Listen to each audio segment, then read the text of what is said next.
Hi, I'm Isaac Hayes III, founder and CEO of Fanbase. Fanbase is a free-to-download, free-to-use, next-generation social media platform that allows anyone to have followers and subscribers on the same page. Fanbase was built through investment dollars from equity crowdfunding from the Jobs Act. People just like you helped build Fanbase, and we're looking for more people to help build Fanbase. We are currently raising $17 million in a Regulation A crowdfund on StartEngine.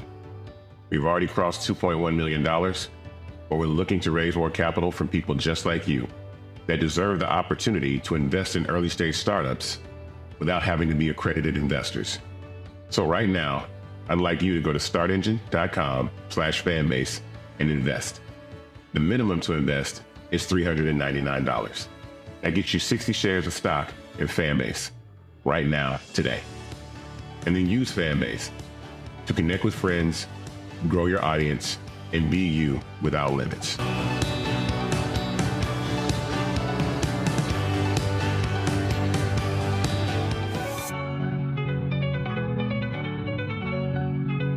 Black Star Network is here. Oh, no punches! I'm real revolutionary right now. Support this man, Black Media. He makes sure that our stories are told. Thank you for being the voice of Black America, Roland. Stay black. I love y'all. All momentum we have now, we have to keep this going. The video looks phenomenal. See, there's a difference between Black Star Network and Black-owned media and something like CNN. You can't be Black-owned media and be scared. It's time to be smart. Bring your eyeballs home. You dig?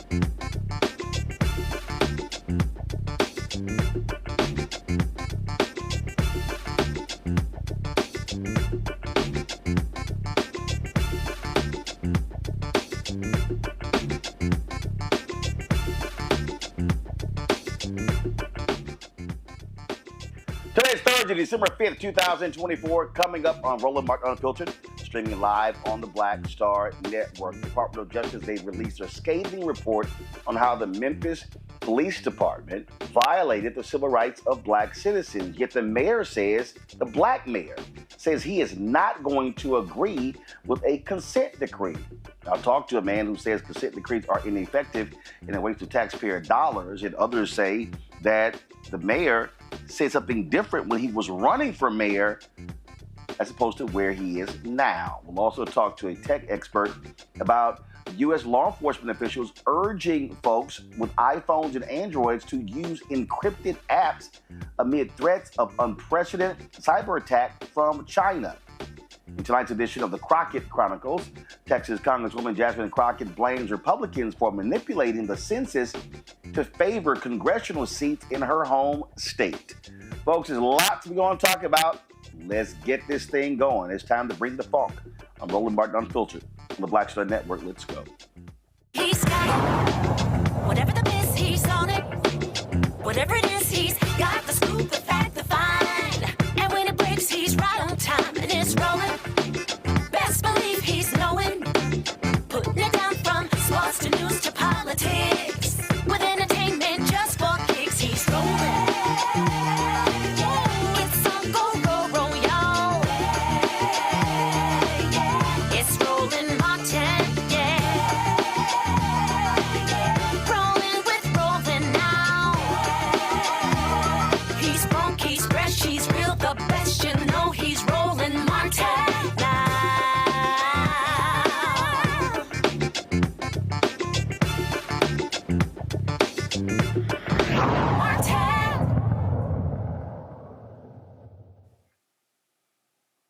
Folks, the Department of Justice says the Memphis Police Department consistently has violated the U.S. Constitution due to a pattern of misconduct involving discrimination and excessive force.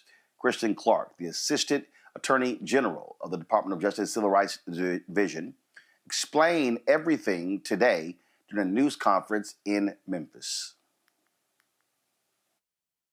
Based on a comprehensive investigation of the city of Memphis and the Memphis Police Department, the Justice Department has found a pattern or practice of conduct that violates people's civil and constitutional rights. Our investigative team includes career attorneys and staff, from the Civil Rights Division and the U.S. Attorney's Office, and more than a dozen experts who specialize in police department management, use of force, statistics, and other areas. This investigation was comprehensive and exhaustive. We interviewed dozens of police department officers and many city employees, as well as hundreds of community members and local organizations. We reviewed hundreds of incidents, watched hundreds of body-worn camera videos, read thousands of documents, and conducted statistical analyses of police data regarding officer activities and enforcement.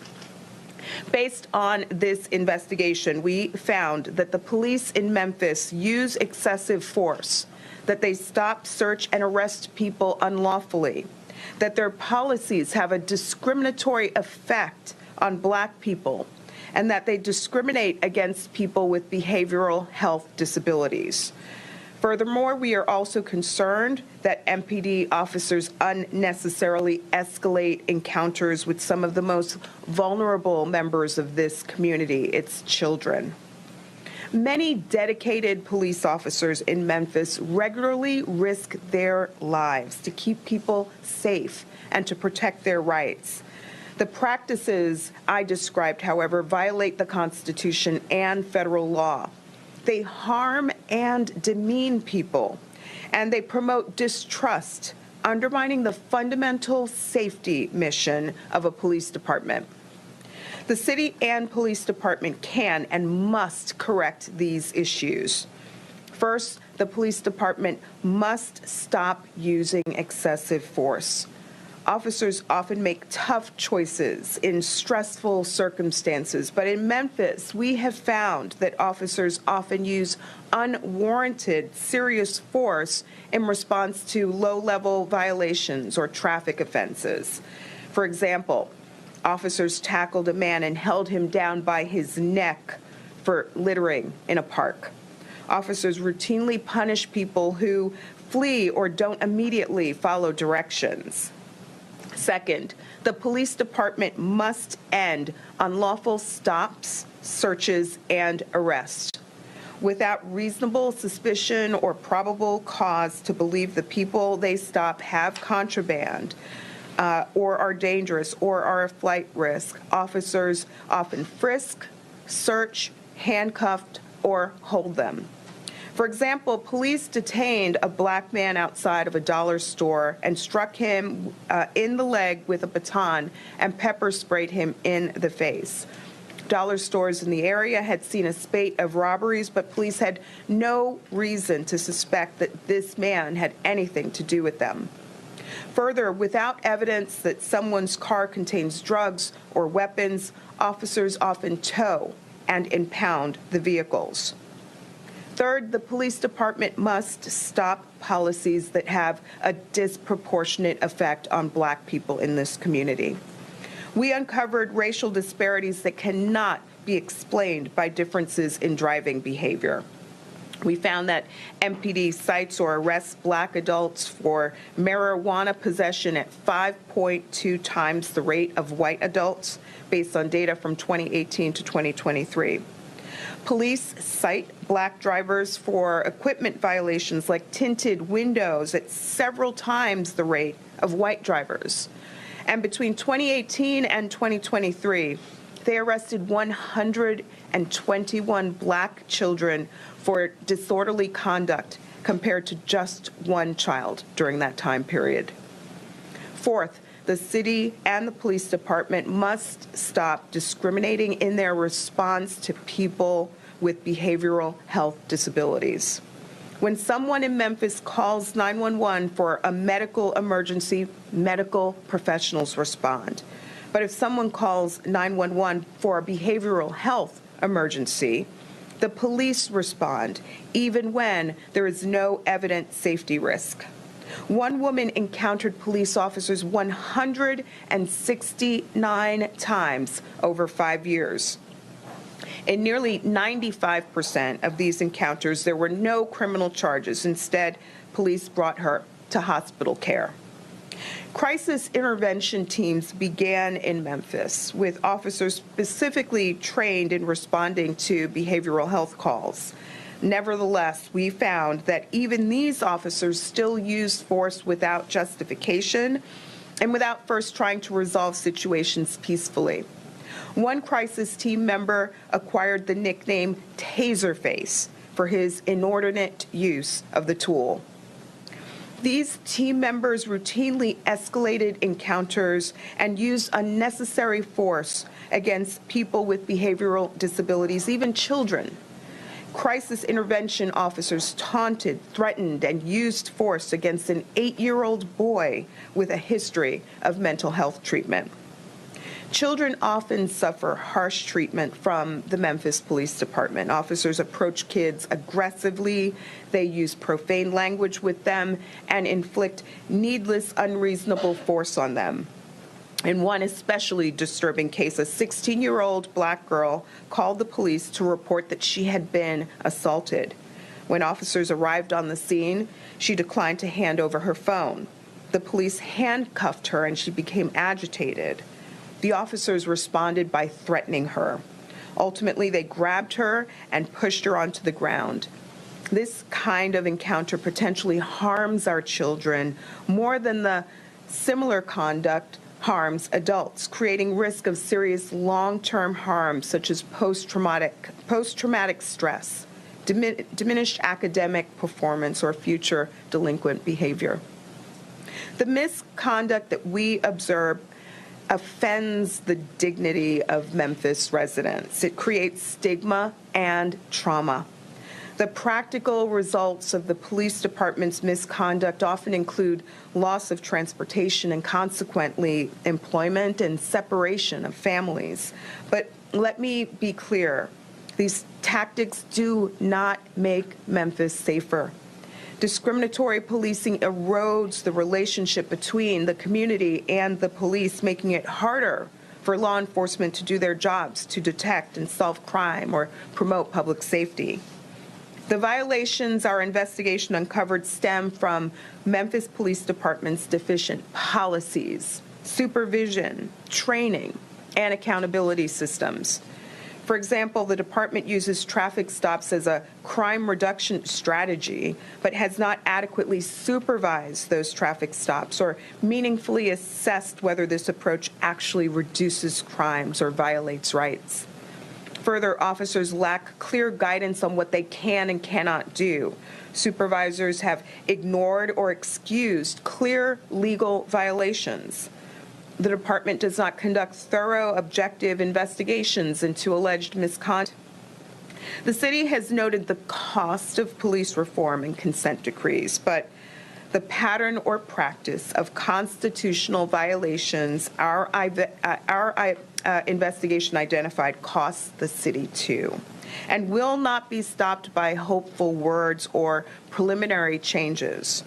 Achieving meaningful constitutional policing reform costs time and resources, but not implementing systemic reforms also imposes enormous cost in terms of citizens' rights that are trampled, personal and financial costs and injuries and deaths due to excessive, unnecessary use of force, cost in diminished public safety, and millions of dollars in legal judgments against the city due to constitutional violations.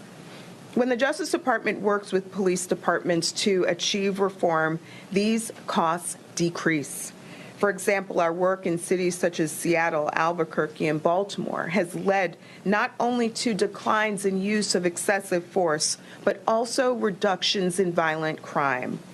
We stand ready to continue working with the city. The people of Memphis deserve fair, transparent, non-discriminatory constitutional policing, nothing less. We are prepared to work together to write a new chapter for this city. But make no mistake, the pattern or practice of misconduct that we found in Memphis must end. And federal law authorizes us to sue for an injunction if necessary to accomplish that objective. Now, the report was always supposed to be released today, but the city of Memphis actually got ahead of this report being released yesterday by commenting. Well, after they did so on yesterday, the city of Memphis told the Department of Justice they would not enter into a consent decree. Earlier today, Memphis Mayor Paul Young explained why. Let me be clear that I believe that even one incident of mistreatment by the police is one too many. The report the DOJ released last night, it's going to be difficult to read. Some of the types of incidents that are described are simply not acceptable, and our hearts go out to every person who has been impacted by those actions. Hear me when I say these things, that policing in Memphis must always be ever evolving, constantly improving, and I'm confident that our team is ready to further the work of creating ongoing change. We believe that adjustments we've already begun making must continue and that they must expand. It's my job as mayor to fight for the best interest of our entire community, every member, and that's what I'm here to do today. After carefully considering the information that we received from DOJ, we didn't believe that entering into any agreement in principle or consent decree right now, before even thoroughly reading the DOJ report, would be in the best interest of our community. It's crucial that the city has the time to do a thorough review and respond to the findings before agreeing to anything that could become a long-term financial burden to our residents and could, in fact, actually slow down our ongoing efforts to continuously improve our police department. The consent decree in Chicago has cost their city more than $500 million. The consent decree in Seattle has cost their city more than $200 million. In New Orleans, their consent decree has cost them more than $100 million. And from what I understand, in many cases, consent decrees are in place for at least 10 years or more. In some of these cities, crime has actually increased under a consent decree. And we can't risk that here, not in the city that I love, the city that made me everything that I am. We aren't alone in wanting to pursue a smarter way to make improvements. And we firmly believe that there is a better way. We believe we can make more effective and meaningful change by working together with community input and independent national experts than we can with a bureaucratic, costly, and complicated federal government consent decree. While the review period of this DOJ report predates my tenure as mayor, make no mistake that this administration takes the DOJ findings seriously, and we're going to review this report with an open mind to the recommendations. And while no police department is perfect, we have to strive to become as close as possible. Protecting the interests of this community is my top priority. And while we have much work to do, we are on the right track. As citywide crime has been down 13.5%, the Part 1 crimes and the more violent, those more serious crimes are down 19%. We've already begun implementing several changes within MPD, and we're committed to further progress. Our promise to Memphis and Memphians is that once the findings report is thoroughly reviewed, we'll work collaboratively with our community, local civil rights stakeholders, independent national experts, and the DOJ to develop an effective improvement plan that transcends what is undoubtedly a bureaucratic and costly consent decree. We're working with the team now to arrange a series of town hall meetings so that we can get community and stakeholder feedback on the DOJ's report, as well as the path we will take to ensure an even better MPD and a better Memphis. I want you all to know and make no mistake that we're committed to ensuring that we have a best-in-class police department that respects all citizens. And to sum it up, we agree that our police department should always strive for improvement. However, we don't believe that the consent decree is the most effective way or efficient way to achieve the results that our community needs and deserves. We believe that by working with all of you in our community, we can faster and more effectively work towards the outcomes that we all desire. And while I haven't been able to thoroughly read the DOJ report yet, I'm happy to take your questions about our response to the DOJ request that we immediately sign the agreement in principle towards the consent decree. What So, folks, so you heard that. Now, here's what's interesting. This is what Paul Young actually said when he was running for mayor. Again, let me stress that. This is what he said when he was running for mayor. This was a Q&A with the Memphis Flyer. The question was asked, MPD is currently under a civil rights investigation by the Department of Justice. How do you plan to ensure MPD treats all of Memphis' citizens fairly? The mayor said, quote, I welcome the investigation that's underway. It will help us identify national best practices for ensuring that everyone is being treated with dignity and respect. Leadership is making sure that I set the tone as mayor with my willingness to comply and willingness to engage. We want that to resonate with the chief of MPD and everyone that falls under her purview. The investigation will also give us declarative actions that we can take to ensure that we're doing exactly what we want. So again, when you talk about this particular consent decree, there have been consent decrees that have taken place all across the country. And so I want to, and you heard, of course, him talk about Seattle and the cost to taxpayers. Bob Scales is the CEO of Police Strategies. He joins us now. Okay, well, we don't have him yet, so guys, let's get him up. Let me bring him on my panel. I want to go to my panel, Reese Colbert, the host of the Reese Colbert Show, Sirius XM Radio, joining us out of Washington, D.C. Lauren Burke. She is with Black Press USA, but also owner of Black Virginia News, joining us from Arlington. Dr. Greg Carr, Department of Afro-American Studies at Howard University out of Washington, D.C. Lauren, I want to start with you. So it's very interesting. You heard Mayor Young there lay out, this is what the cost is to these cities. You know what the mayor didn't say, Lauren? He didn't say how much abuse cases have cost taxpayers in Memphis. He didn't say how much money Chicago has had to pay out from police abuse. He didn't talk about the Holman Street location in Chicago where they were holding people and the lawyers didn't even know. It was essentially Chicago's own Guantanamo Bay. He didn't talk about how much it has cost Seattle for a lot of these settlements. And so it's interesting to hear him talk about, then he says, well, and also with these consent decrees, crime has gone up. Let's also be honest. Crime has also gone up because you've had police officers around this country who don't like it when they're held accountable. So what do? They stop policing. And so and let's not talk about, the Trump Department of Justice, where they said, Jeff Sessions, Bill Barr, they're going to be pulling back on consent decrees because it was hurting the morale of cops. At the end of the day, you have to have something that is going to fix these problems or try to alleviate these problems. And the reality is you cannot leave this up to police departments in the cities alone because that's how the problem started in the first place. Yeah, and also, interestingly enough, the other thing he didn't mention, in a 64% Black city, Memphis. I mean, I was looking that up as we were waiting, and I did not know that Memphis was 64% Black. I knew that it was probably majority Black, but 64%. He makes zero mention on those stop and frisk stats, which damn well is going to be almost all Black people. When they did it in New York, which is not 64% Black, it was like all Black people that they were stopping for stop and frisk. And the other thing is Memphis, just like all these other cities, putting up all these cameras, which is millions and millions and millions of dollars.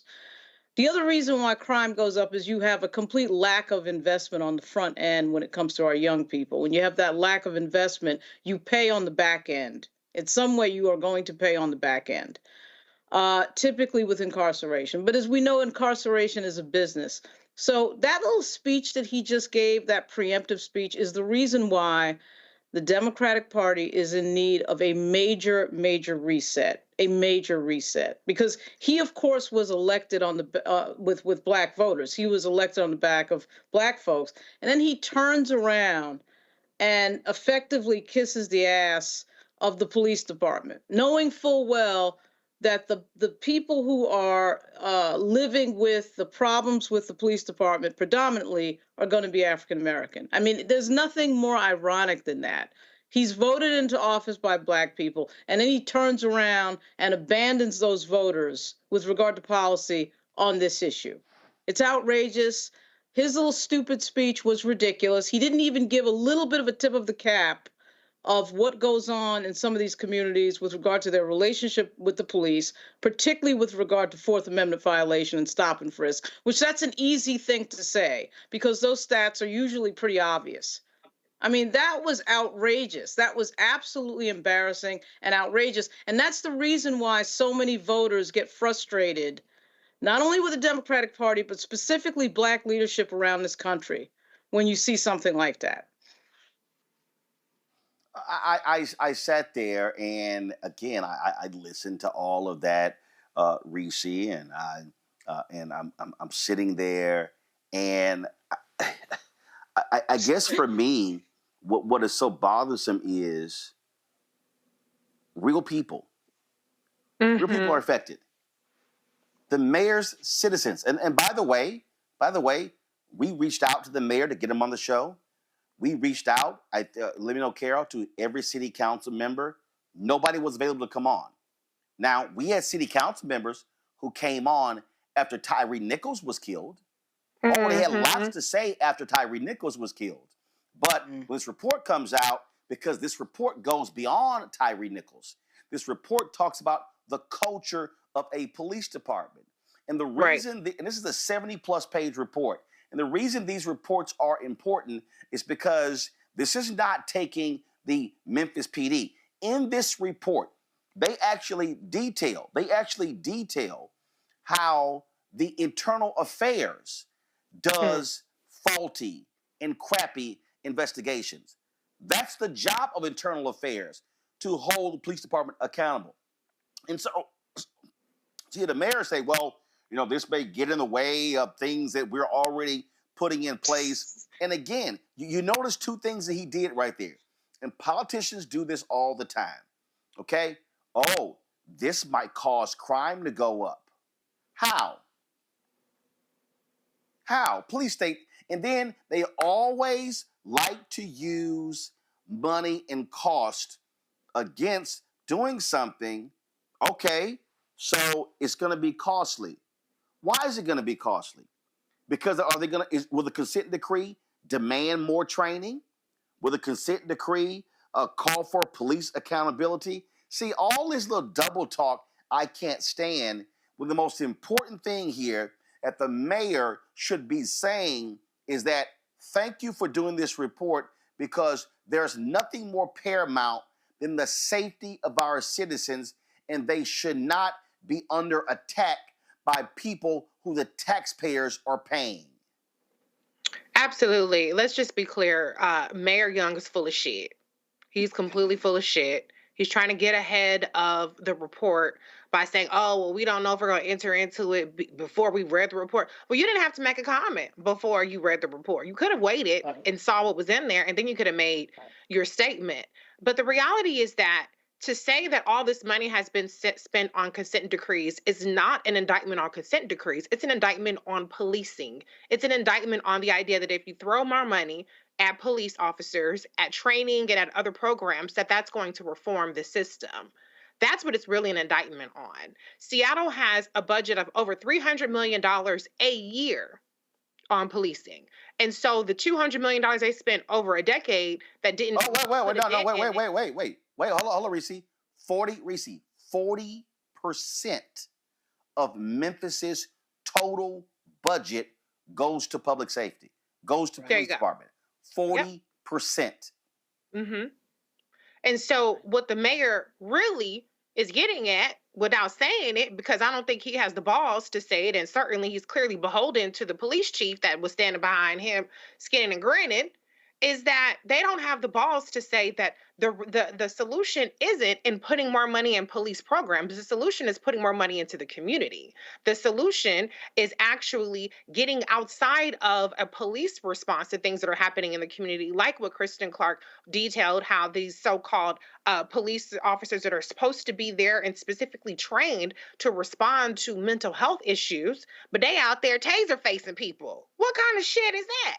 So, to the extent that consent decrees are a problem, it's because consent decrees have the basic premise that police officers can be reformed, that police departments can be reformed, that there is a degree of oversight, that there is a degree of programs that could be put in place to govern the police officers who conduct themselves in deplorable manners, who discriminate and wreak havoc on their communities that they're supposed to protect. That's really what there is an indictment of. So they should actually be grateful that these consent decrees are there that help inflate the already bloated police budgets under the false notion that they can be reformed. Clearly, they cannot.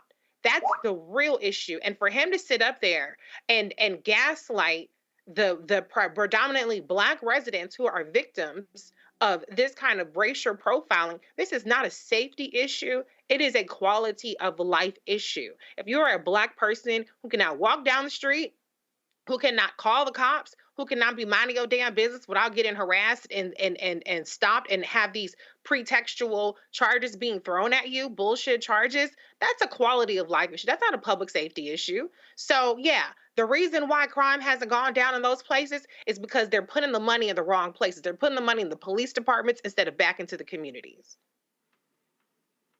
And, you know, and Greg, and here again, when I listen to these politicians, and I don't care whether they're Black, whether they're white, whether they're Latino, Asian, old, when they go crime, crime, crime. Okay, so if you really want to talk about crime, okay, Mayor, what is your economic plan? What is your education plan? Everybody, we're talking about Memphis. We're talking about the very city the Reverend Dr. Martin Luther King Jr. was assassinated in when he was there fighting on behalf of sanitation workers who were being grossly underpaid and being disrespected. This city has had economic apartheid for the last 60 plus years. And that's the question that should be asked. What is the median family income of a Black family in Memphis compared to a white family?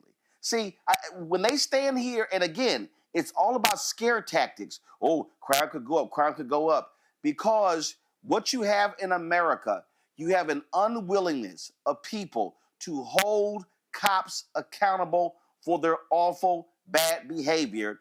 And then the DOJ comes in, and their job is not to paint a rosy picture, but to paint an honest picture. And here they lay out a damning report that details the violation of the constitutional rights of citizens.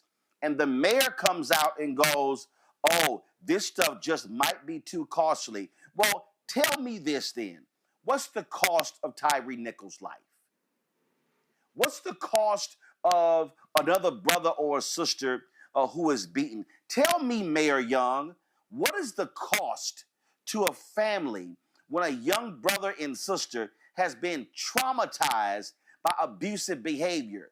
Are we going to put an actuary table and then lay out a cost there? See, I'm sick of these people talking about, oh, how much these things are going to cost when people don't want to be beaten. People don't want to be assaulted. People don't want their constitutional rights to be held against them. And the mayor stands there after being elected by the people. Well, you know, I looked at the cost in Chicago, it cost $500 million. The police abuse settlements in Chicago alone are approaching $1 billion. Right. And Mayor Paul Young is complaining that the consent decree has cost them $500 million. Well, please, Mayor Young, please tell the Black families and the Latino families in Chicago, that the lives of their sons and daughters are not that valuable because it's going to hurt your city budget. Absolutely. Well, I mean, let's start with first things first. Good to see Kristen Clark there. One of, if not the last times, we'll see her doing some actual work. For people who thought that both parties are the same and blah, blah, blah. That's why we can't have nice things in the United States of America. You could have had her as the Attorney General.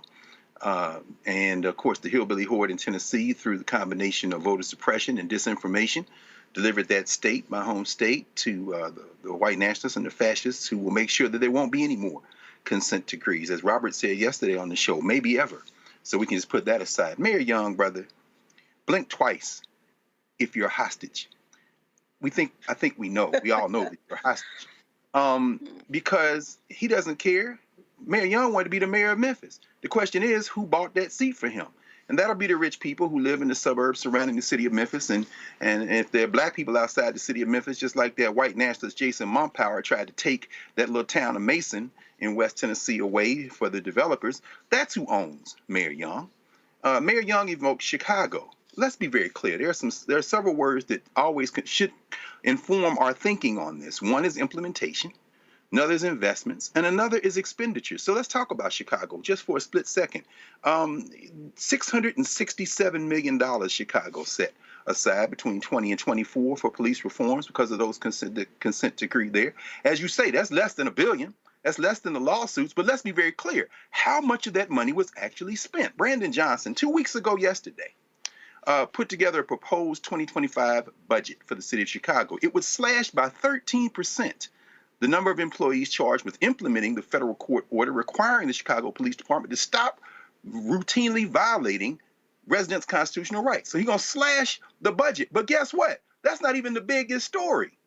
The Chicago Police Department to date has met just 9% of the court order's requirements during that 5-year period. They've spent less than 25% of the allocated budget over that same period, according to their own audits. So it isn't that they've encumbered the money to be spent. They haven't spent the money. But let's put a cherry on top of that.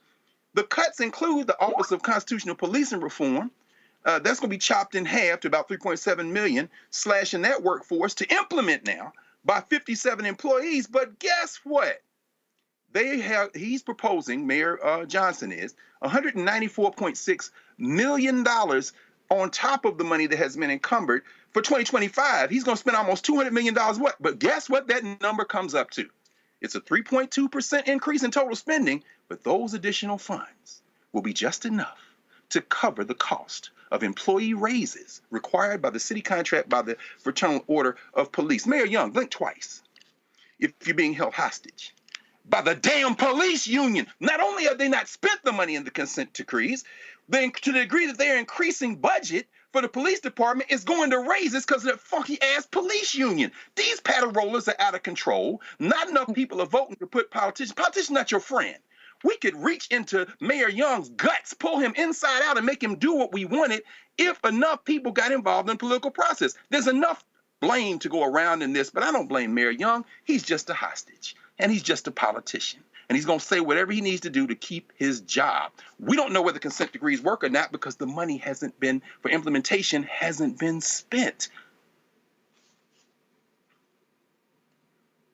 That is always the issue there. All right, we're going to go to a break. We come back. We're going to talk to a guest who says that, in his opinion, consent decrees don't work. Well, let's find out why. You're watching Roland Martin Unfiltered on the Black Star Network, live from the Bay Area. Back in a moment. On the next Get Wealthy with me, Deborah Owens, America's Wealth Coach, Black Americans have 1/10 the wealth of their white counterparts. But how did we get here? It's a huge gap.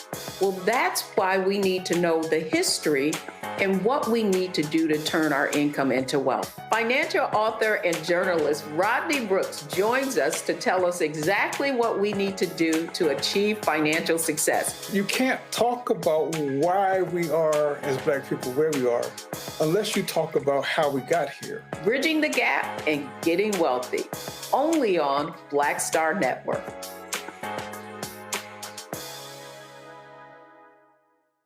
What's up, y'all? Look, Fanbase is more than a platform. It's a movement to empower creators, offering a unique opportunity for everyday people to invest in Black-owned tech, infrastructure, and help shape the future of social media.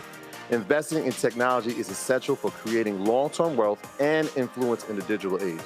The Black community must not only consume tech, we must own it. Discover how equity crowdfunding can serve as a powerful tool for funding Black businesses, allowing entrepreneurs to raise capital directly through their community through the Jobs Act.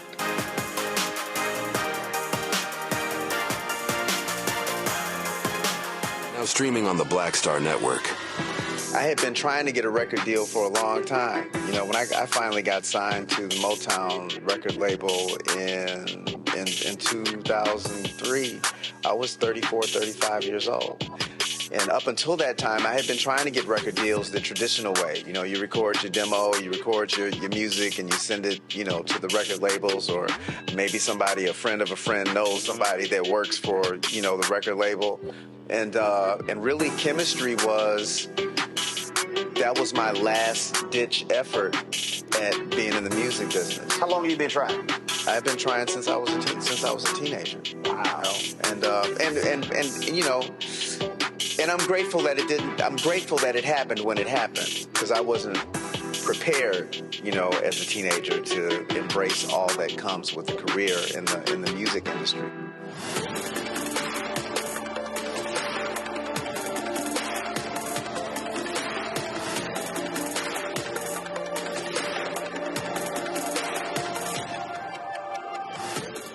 Hatred on the streets, a horrific scene, a white nationalist rally that descended into deadly violence. White people are losing their damn minds.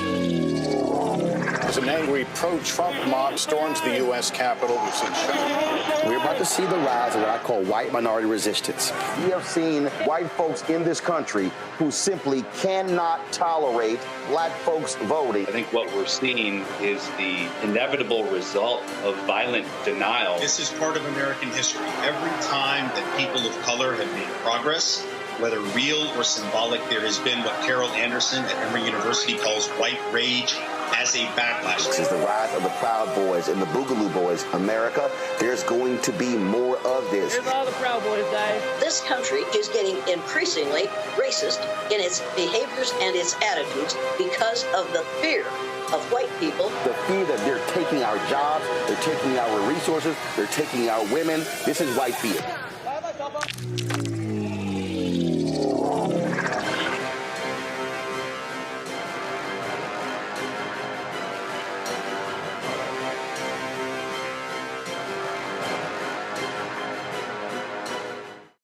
Hey, it's John Murray, the executive producer of the new Sherry Shepherd Talk Show. This is your boy, Earthquake. And you're tuned in to Roland Martin, Unfiltered.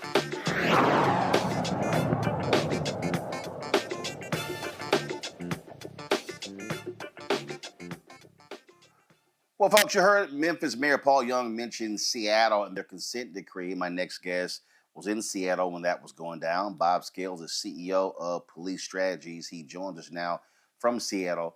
Bob, first of all, what is Police Strategies? So we're a company that helps law enforcement agencies collect and analyze and report on their data, mostly use of force data. Okay. And you are, in terms of when you say help law enforcement, are you funded by police departments or are you funded by other sources? So, like, what are you, are you hired by police departments? Yeah, so one of the big problems we have is that there is no national and very few statewide use of force databases. So oftentimes when we talk about use of force, we're operating without any data. And there aren't any evidence-based best practices for use of force policies or training. So one of our goals is to help law enforcement agencies understand their use of force data so they can make better policy and training decisions. Okay, so why do you say consent decrees are ineffective? Well, my first experience with consent decrees was in Seattle in 2011 when the Department of Justice announced that they were doing a pattern of practice investigation of Seattle PD. And I was in the Seattle City Attorney's Office at the time and was selected to represent the city during the investigation. That was a very quick investigation. It lasted 8 months. And then in December of 2011, the DOJ issued their findings letter, and we disagreed with their findings. And we asked to, basically DOJ said 20% of Seattle PD's use of force were excessive or unnecessary and unconstitutional. And we said that's not possible because we review all of the use of force incidents. So we asked to see the incidents that they found to be unconstitutional, and they refused to provide us with those incidents. We asked to talk to their experts and review their methodology, and they refused to identify their experts or provide the methodology. And it was very quickly, when we reviewed their findings report, we found a number of errors and fabrications in the findings report. And then it all sort of snowballed from there, and we saw how ineffective the entire system was. When you say you found errors in there, first of all, you were working for the city of Seattle. So wasn't it your job with the city of Seattle to protect your police department? Because it's not like you were a third party. You were the findings were against the city of Seattle, and you were an attorney for the city of Seattle. Correct. I mean, I was representing the city. The city was my client. But what we did was we went through and the DOJ did not identify any of the incidents in their report. However, we were able to identify the fact patterns and match them up with actual police incidents. And what we found was that the way that the DOJ characterized these incidents was they either added information, they left out important information, or they just reached incorrect conclusions about what happened. And the DOJ never actually provided us with any evidence. We had to piece it together ourselves. So it's not a matter of did we interpret it differently than the DOJ? The DOJ put in factual information that was inaccurate. But you say consent decrees don't work, but you're only speaking about what happened in Seattle. Do you have any other experience with other cities and consent decrees?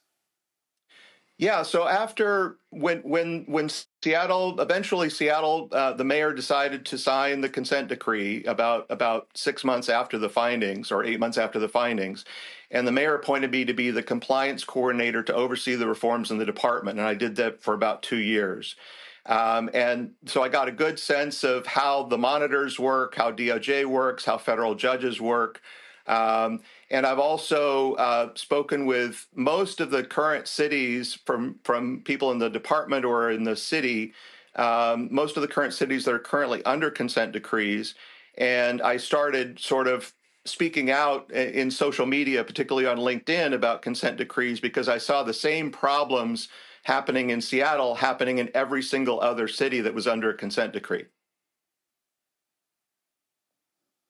Okay, but when you say the same problems, there have been other cities, other leaders that have actually welcomed these consent decrees. When Donald Trump, under his DOJ, Jeff Sessions, when they came in, they tried to stop the consent decree in Baltimore, and the city of Baltimore disagreed with them and said no, they wanted to move forward as well.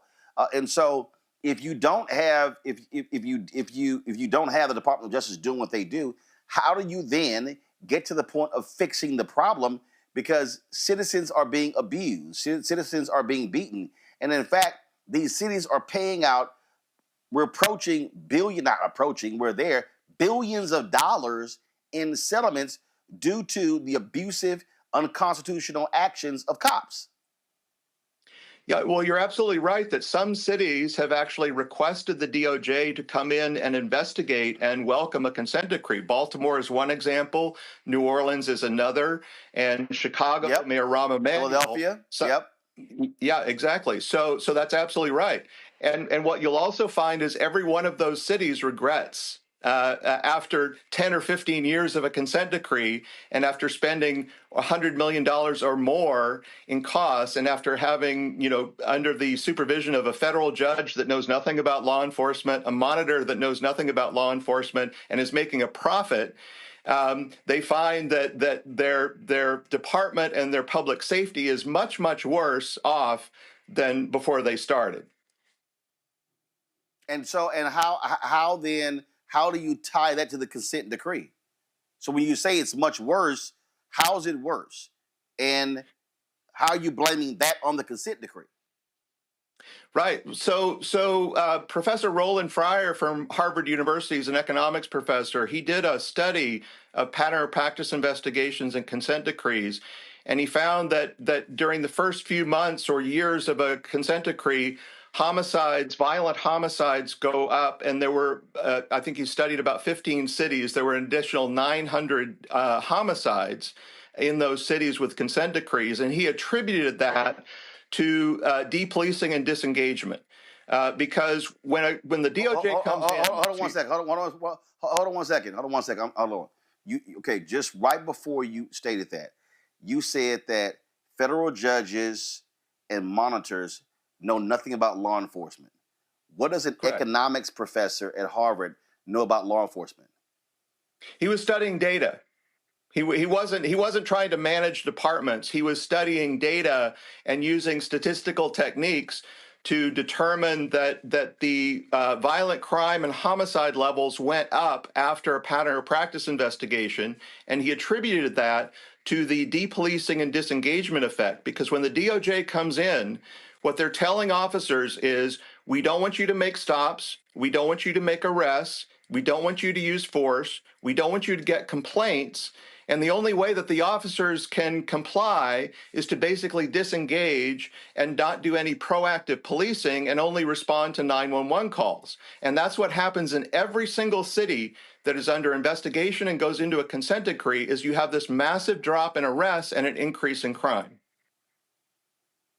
Well, you're citing Roland Fryer's data, but literally at Harvard, Justin Feldman literally lays out that Fryer's data was wrong. There are individuals that actually dispute Fryer's report. Other folks and academics who do so. But you talk about what the department, what DOJ actually says. Well, this is what we also know. We know this for a fact. I lived in Chicago for 6 years, where there were cops in Chicago don't like oversight, don't like having to report various things. Cops in Chicago admitted breaking radios, admitting not turning on body cameras, not turning on dashboard cameras.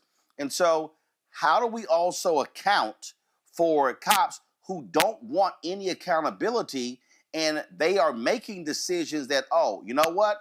I'm just going to take this check and do nothing. And so what are we supposed to do when you still have citizens who are being abused, who are being beaten, when you have cops who don't want to be held accountable? Right. There are many problems with law enforcement. There are many bad officers that should not be police officers. The question is, what do we do about it? There's no consent decree that's been successful. There's no consent decree that has actually improved the constitutional policing in any city. What DOJ has the authority to do, but they rarely do, is prosecute the officers that actually commit the offenses. And if they did that, instead of blaming the mayor, blaming the city council, blaming the police chief, blaming policies, blaming training, they blame everybody except the officers that commit the crimes. And they let those officers, for example, in Minneapolis. Go ahead.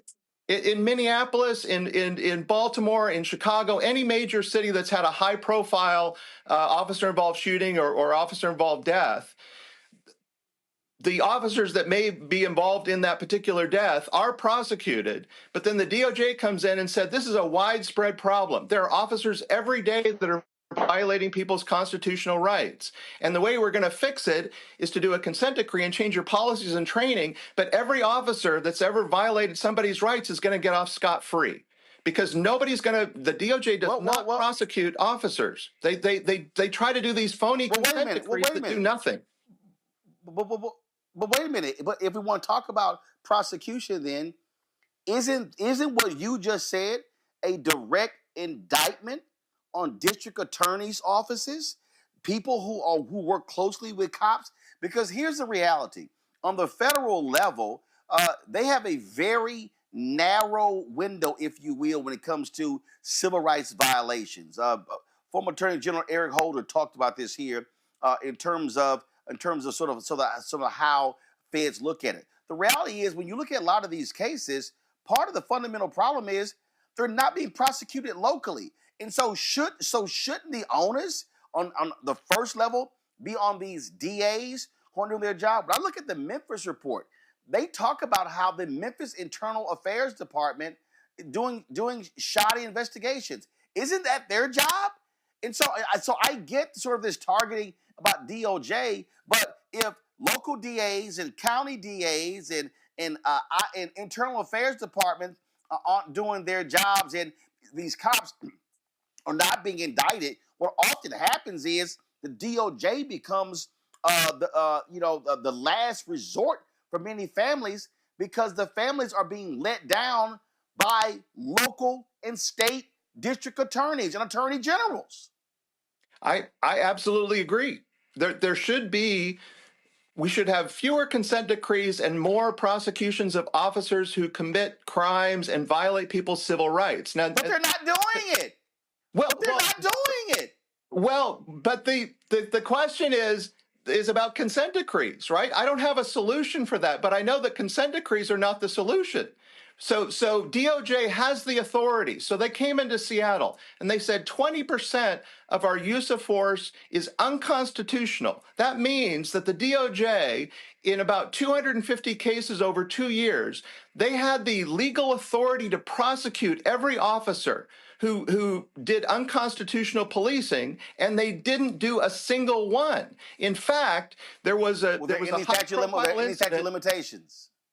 Well, no, absolutely not. There was one of the reasons this started was a high-profile shooting of a Native American woodcarver, John T. Williams, in 2010. And my office referred that case to the U.S. attorney for prosecution. And the U.S. attorney declined it. They refused to prosecute the officer. We then referred it to the county prosecutor. They refused to prosecute it. We don't have jurisdiction. The city doesn't have jurisdiction to prosecute it. Why? So there's a U.S. attorney, so they won't prosecute the officer, but then a few months later, I asked, why did the county attorney and why did the U.S. attorney decline to prosecute?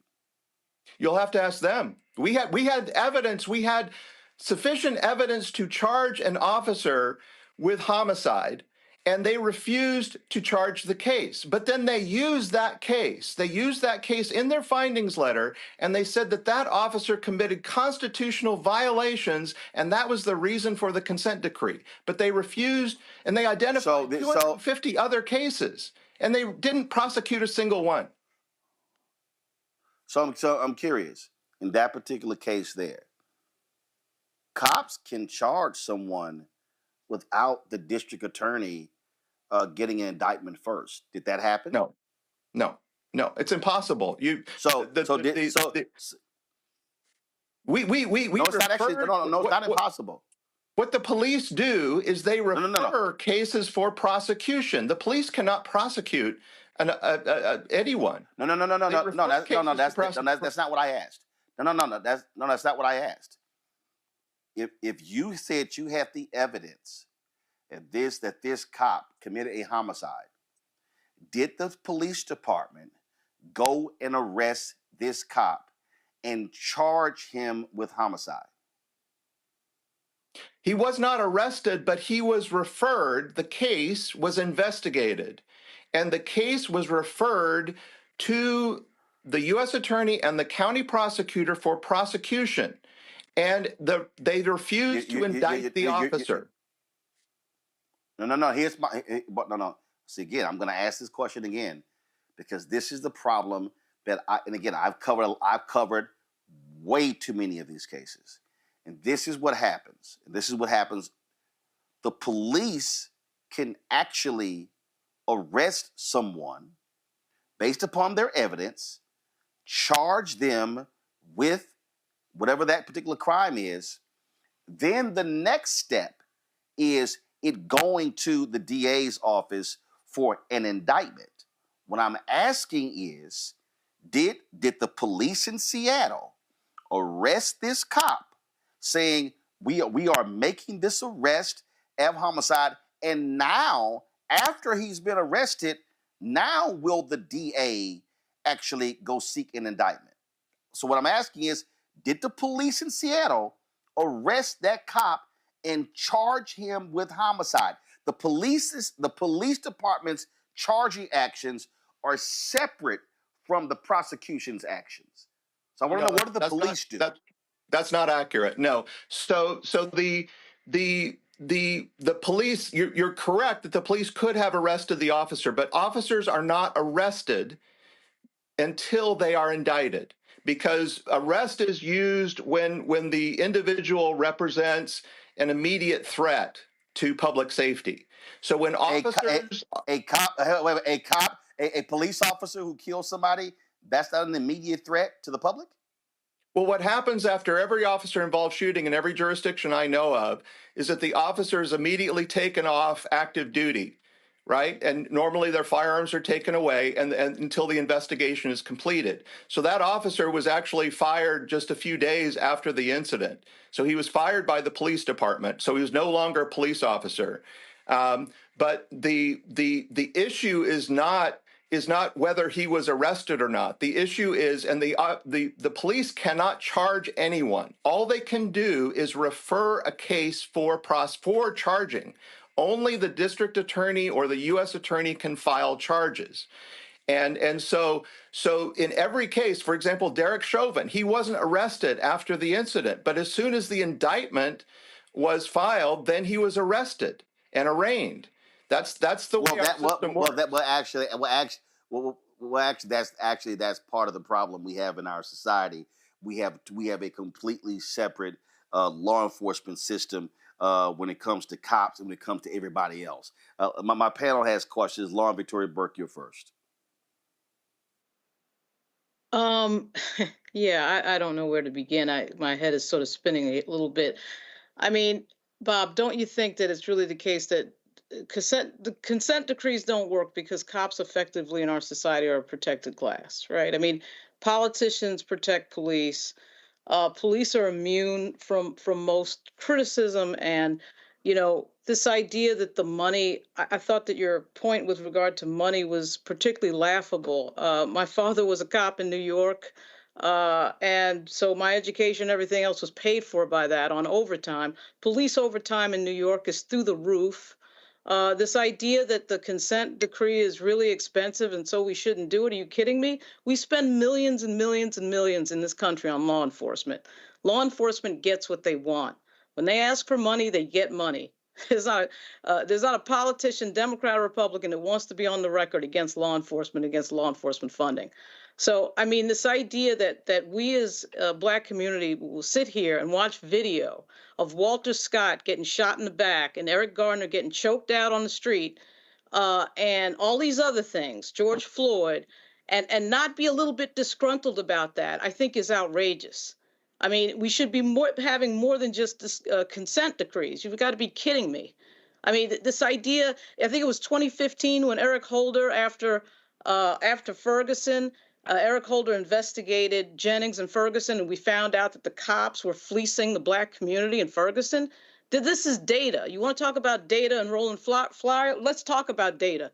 I mean, we've got so much data on this that it's ridiculous. So when you say that the consent decree doesn't work, it doesn't work because we in this society really respect and value and protect cops. Cops are a protected class. They're undeclared protected class. So I have no question. I guess that's my comment.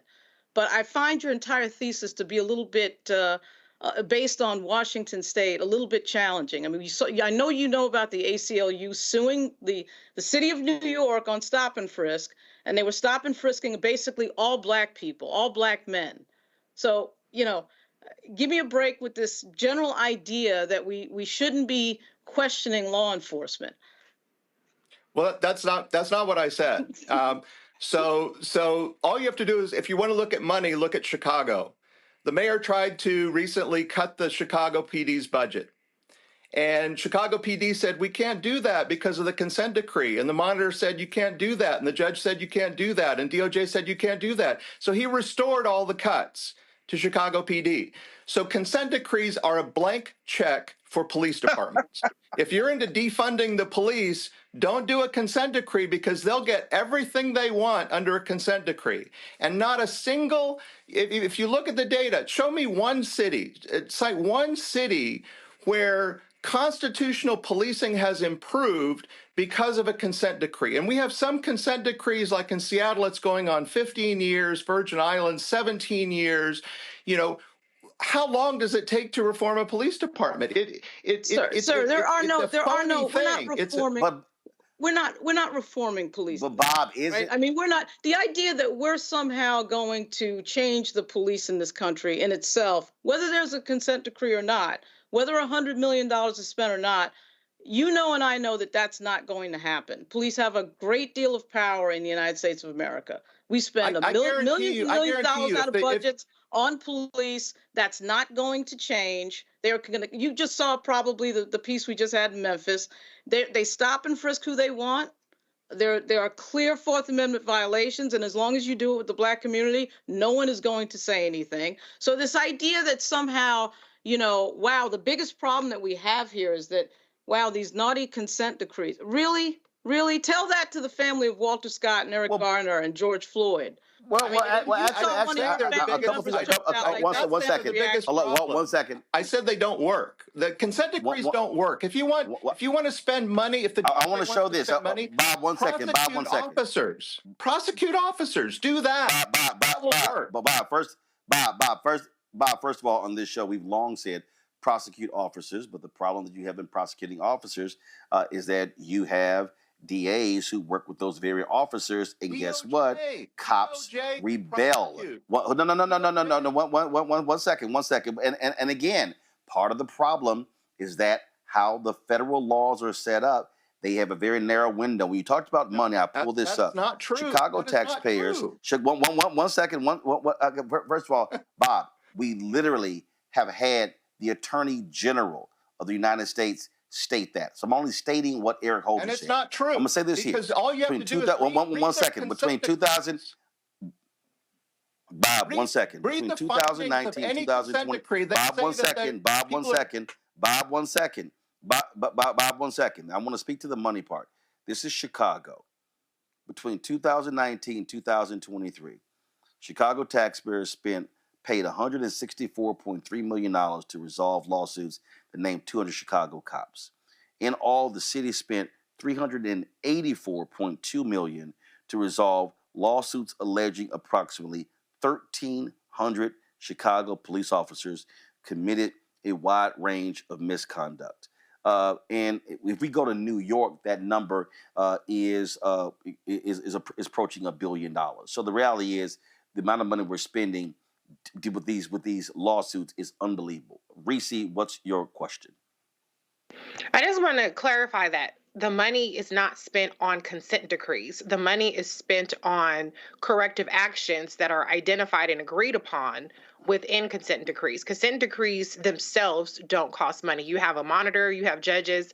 That's not what's costing hundreds of millions of dollars. It's the programs, the ineffective programs, which I would agree with you if you want to say that the programs implemented supposedly to bring these police departments into compliance are ineffective, but that's not the consent decree itself. It's the programs that are selected. So my question would be, you say prosecute police officers. You can't prosecute a police officer for for pulling somebody over for driving while black, for roughing up a teenager, for harassing and stalking and things like that they do that erode the quality of life in these communities. And that's a big part of why these police departments are under consent decrees. So if self-governance doesn't work prior to the consent decrees, if consent decrees don't work, then based on your extensive experience, what are the kinds of reforms can work? Because to me, the takeaway from this discussion is that policing is unreformable, and that the solution is to spend less money on policing itself, not more money, because we're not changing the legislation around police accountability. And so my takeaway is, why are we spending more money on policing for any reason? Yeah, well, my answer is what we need is more accountability. Just as you said, DAs are unlikely to prosecute, et cetera.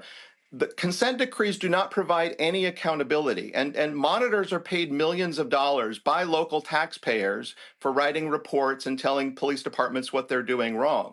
There is no magic bullet. There is no policy, no training, no supervision that DOJ does in their consent decrees that is the magic bullet that changes anything. It's just literally a waste of money, where DOJ could spend those resources on prosecuting officers who commit constitutional violations, which according to the DOJ are widespread. This is not a question of, well, we don't have jurisdiction, we don't have the tools. They have all the tools they need. They just choose to allocate their resources towards consent decrees rather than prosecuting officers. If officers knew that if they violate somebody's constitutional rights, that they will be prosecuted by the DOJ, I guarantee you that their behavior will change. If there's no accountability, they have no incentive to change their behavior. Consent decrees don't do anything to change officers' behavior except make them less proactive.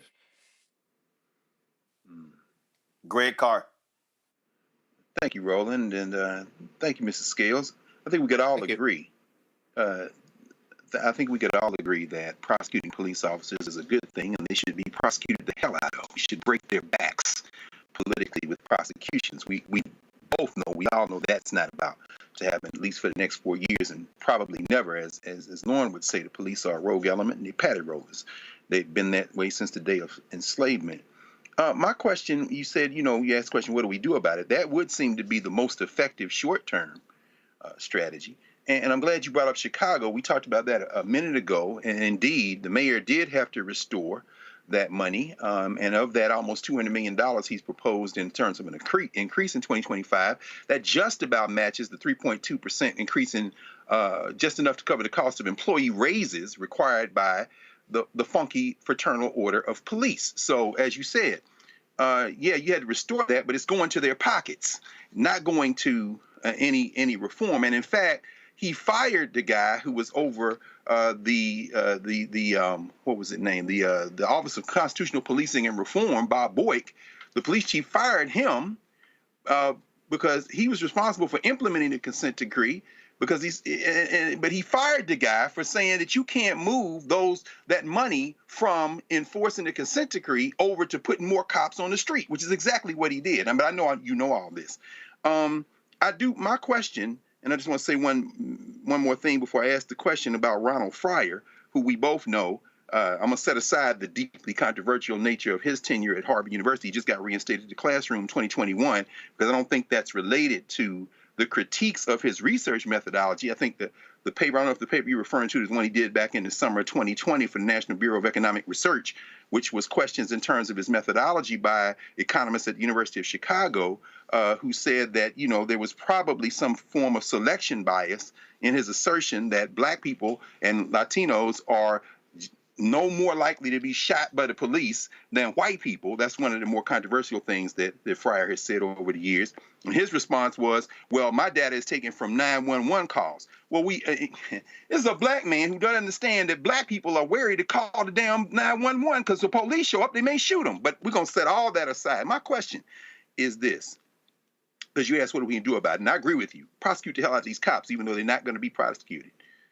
My question is, are you aware of any consent decree, whether it be there in Washington State or Chicago or any of the five, I think Fryer referred to them in his area as viral incident sites, Baltimore, Chicago. You know, he's talking about Laquan McDonald and Freddie Gray in Baltimore. And he distinguished that from the 22 so-called non-viral sites where he says you see crime going up because, as Roland said, the police just stopped going out there. Are you aware of any city, including the one you work the closest with, where consent decrees have actually been implemented by taking financial resources and putting them where the consent decree says they need to be put, as opposed to taking the money and either not spending it? Remember, 25%, only about a quarter, less than a quarter of the Chicago budget that was allocated for consent decrees was ever spent on consent decrees. Are you aware of any city, the one you study closest, that where that money was actually put someplace other than money given more to the damn police to shooting us in the first place? Yeah, I mean that's an excellent point. Is that consent decrees are not funded by the federal government, right? They're funded by local taxpayers. The monitors are not paid by DOJ. The monitors are paid by local taxpayers. All that money is taken from other services that cities provide, and it goes directly to the police department. And so essentially mayors and city councils lose control of their budgets, because the monitor and DOJ and the federal judge will dictate what the city must spend on policing. And oftentimes there's lots of training, you know, officers get overtime for training, there's lots of policy development, there's lots of IT systems that come in. I mean, it is a gravy train for police departments. And meanwhile, other city services, particularly in areas, you know, that desperately need it, you know, go down. And just another point about the Roland Fryer. I mean, I understand there's always, I mean, I do this sort of for a living, and people always argue with my findings and my data and so forth. The thing that I really like about Roland Fryer's papers is that it really does confirm everything that I saw that happened in Seattle. In Seattle, when the DOJ came in, we saw nonviolent misdemeanors, arrests for nonviolent misdemeanors drop by about 90%. So things like in the park after dark and loitering, and some people might say that, well, that's a great thing. We don't want police doing that. But the result is when you don't enforce these low-level quality of life crimes, then you know, other crimes start, you know, when people figure out there's no enforcement, and if nobody calls 911, then crime starts increasing. And I also, you know, knew firsthand all these officers who told me personally, I'm not going to do anything while the DOJ is here, right? I'm just going to sit in my car, wait for a 911 call. And you can't, there's no way to force officers to be proactive. And so the morale, I mean, it just makes, and then it becomes this division between the community and the police. I mean, it just goes on and on and on. And you can't, certainly there's a reason why Roland Fryer and, what's the boy name? Glenn Lowry. There's a reason why they're darlings of the right. These are two Negroes who you can take their work and use it to basically it's confirmation bias. First of all, there's already a division between the police and black people. That division was there from the beginning of the police. But my direct question was, are you aware of any city, including the one you worked in, where the policy-making recommendations of the consent decrees were actually implemented? You just said yourself that once you get that money to the local money is given to police, they do whatever the hell they want. And in Chicago, they spending it on raises because they got the damn police union that got them by the throat. Are you aware of any city, including the one you work in, where those recommendations, the dollars went to fulfill those recommendations? Oh, absolutely. They do. And the reason but just to your point, the reason that consent decrees go on for so long is because of just what you said, right? It starts out, a consent decree will start out on paper, you do these 10 things. But by the end, it's like the monitor and the judge and DOJ want 100 things. And the money, you know, you've got union contracts, et cetera. The money goes other places and so forth. So that there's,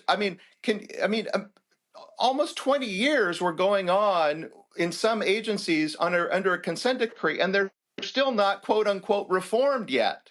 So what will it take? And then the other question is, after they have a new policy and a new training, if these are the policies and training that will really work and solve all your constitutional police problems, then why isn't every agency doing it? Right? There is no silver bullet here. It's just a money making. So allow me to fight this final comment before we go, because my next guest is waiting.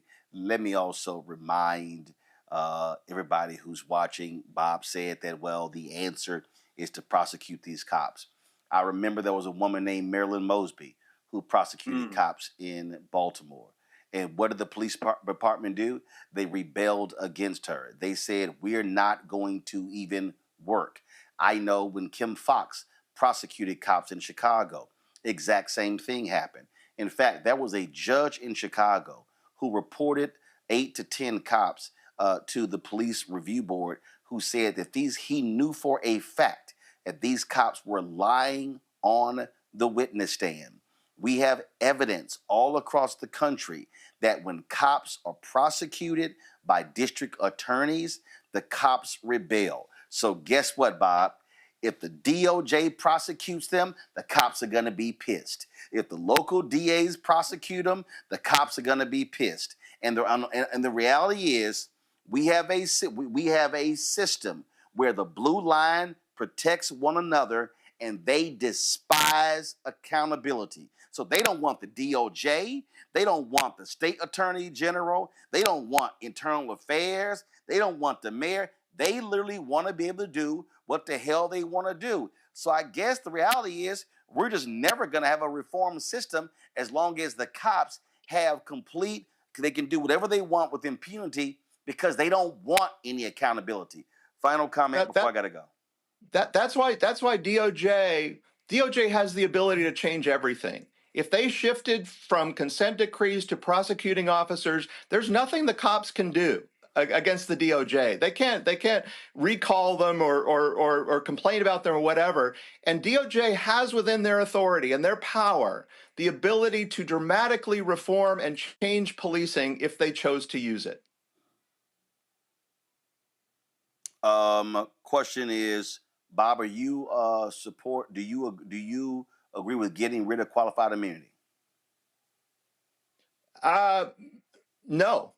I mean, the thing is that the qualified immunity is not about prosecuting officers, right? That's civil liability. We're talking about prosecuting officers. I don't think the civil liability is going to change much, but the prosecuting officers, if an officer knows if I violate this person's constitutional rights, I could go to jail. That is the best deterrent you have for bad policing. Well, guess what, Bob? I know a lot of people that said if we impose the death penalty, that is going to be deterrent against murder. It didn't happen. I know for a fact that the reason those cops continue to do what they do, because they know that the system that we have, this is what they know. They know that district attorneys are afraid to prosecute them because those same DAs want the police union's endorsement. Those same cops know that mayors do not want to wage war against those bad cops because they want the police endorsements union. And they also know that when they go to, if they do get indicted and go to trial, juries are more than likely to acquit cops of bad behavior, even when it is clear, it's undeniable, because in our society, we have scared people so much that say, don't you dare oppose cops because we need them. And so I guess we never gonna fix this problem because it is literally, the deck is stacked in favor of cops against everybody else. Bob, we appreciate it. Thanks a lot. Thank you. Folks, we're going to a break. We come back. We're going to talk about why is the FBI telling people if you have an Android or an iPhone, you should be using encrypted apps and not sending text messages. We'll have that for you. Next, Roland Martin Unfiltered on the Black Star Network. When you talk about blackness and what happens in black culture, covering these things, that matter to us, speaking to our issues and concerns. This is a genuine people-powered movement. There's a lot of stuff that we're not getting. You get it, and you spread the word. We wish to plead our own cause. Too long have others spoken for us. We cannot tell our own story if we can't pay for it. This is about covering us. Invest in Black-owned media. Your dollars matter. We don't have to keep asking them to cover our stuff. So please support us in what we do, folks. We want to hit 2,000 people, $50 this month, raise $100,000. We're behind 100,000, so we want to hit that. Y'all money makes this possible. Checks and money orders go to P.O. Box 57196, Washington, D.C. 20037-0196. PayPal is R Martin Unfiltered. Venmo is RM Unfiltered. Zelle is Roland at RolandSMartin.com.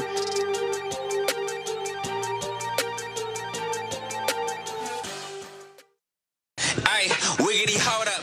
Let me go on and make my way.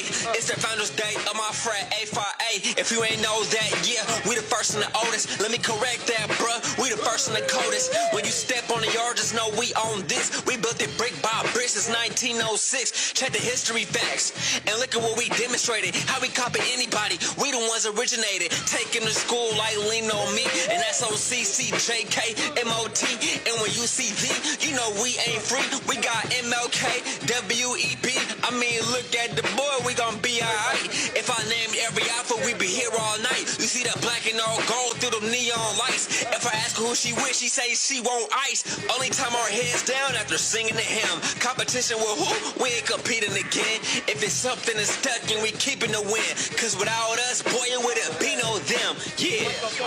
Alpha Phi Alpha Fraternity Incorporated develops leaders, promotes brotherhood and academic excellence while providing service and advocacy for our communities. Check your facts. Well, of course, yesterday was the Founders Day for Alpha Phi Alpha, so we gonna still show a little love today. All right, folks, let's talk about this here. Responding to a series of cyber attacks on telecommunication companies like AT&T and Verizon, U.S. law enforcement officials are advising Americans to use encrypted messaging apps to safeguard their communications from foreign hackers, such as China. So according to the law enforcement, the Chinese hackers have literally been inside of these telecommunication companies for months, and they still are there. And the FBI is saying until they are gone, if you're going to be sending important text messages, you had better use encrypted apps. Social analyst and diversity strategist Shireen Mitchell joins us right now. So Shireen, they're talking. So when we talk about encrypted apps, so I'm looking. So I have Signal. You have WhatsApp. As far as I'm concerned, I don't particularly like WhatsApp. There's another encrypted app that that I was made aware of that I think it's the Swiss. It's called Wire. So explain to people what's going on here, why law enforcement would issue this edict, which is major. So one thing for sure, thank you for having me again. And you named the two encryption ones I was going to name. So I definitely know that we're always on the same page because WhatsApp had a problem in multiple tiers before. So yes, the encryption is important. Also VPNs are important, but let me just explain why this is a problem. A lot of times we don't realize how much data we're adding to social media apps as well as what our telecom, services have access to. And this is where the problem comes in, because if you use your telecom service, it's just a regular text message going back and forth. And they actually have server records of your phone calls and your interactions and all of your contacts as well. So what they're saying now is that people need to be a little bit more careful about it. But here's where my problem lies. This country has also known that multiple times that we've been hacked, including government entities. But what usually happens, they try to play down the harm or anything in between. So the only way we know something changes is when our service, like Verizon, changes their, the way that they do security, right? All of a sudden the service changes. We should be told that the reason why those security changed is because we had a situation where something happened, something was released, something was hacked. Even what the FBI is saying, they're not telling any of the customers whose information may be out there, that their information is out there. They only told high profile people that information. So sometimes people go, well, I'm not that important. Why would anyone have that information? You don't know why you might be important, who you may be connected to, who may have your phone number, or the spaces in between.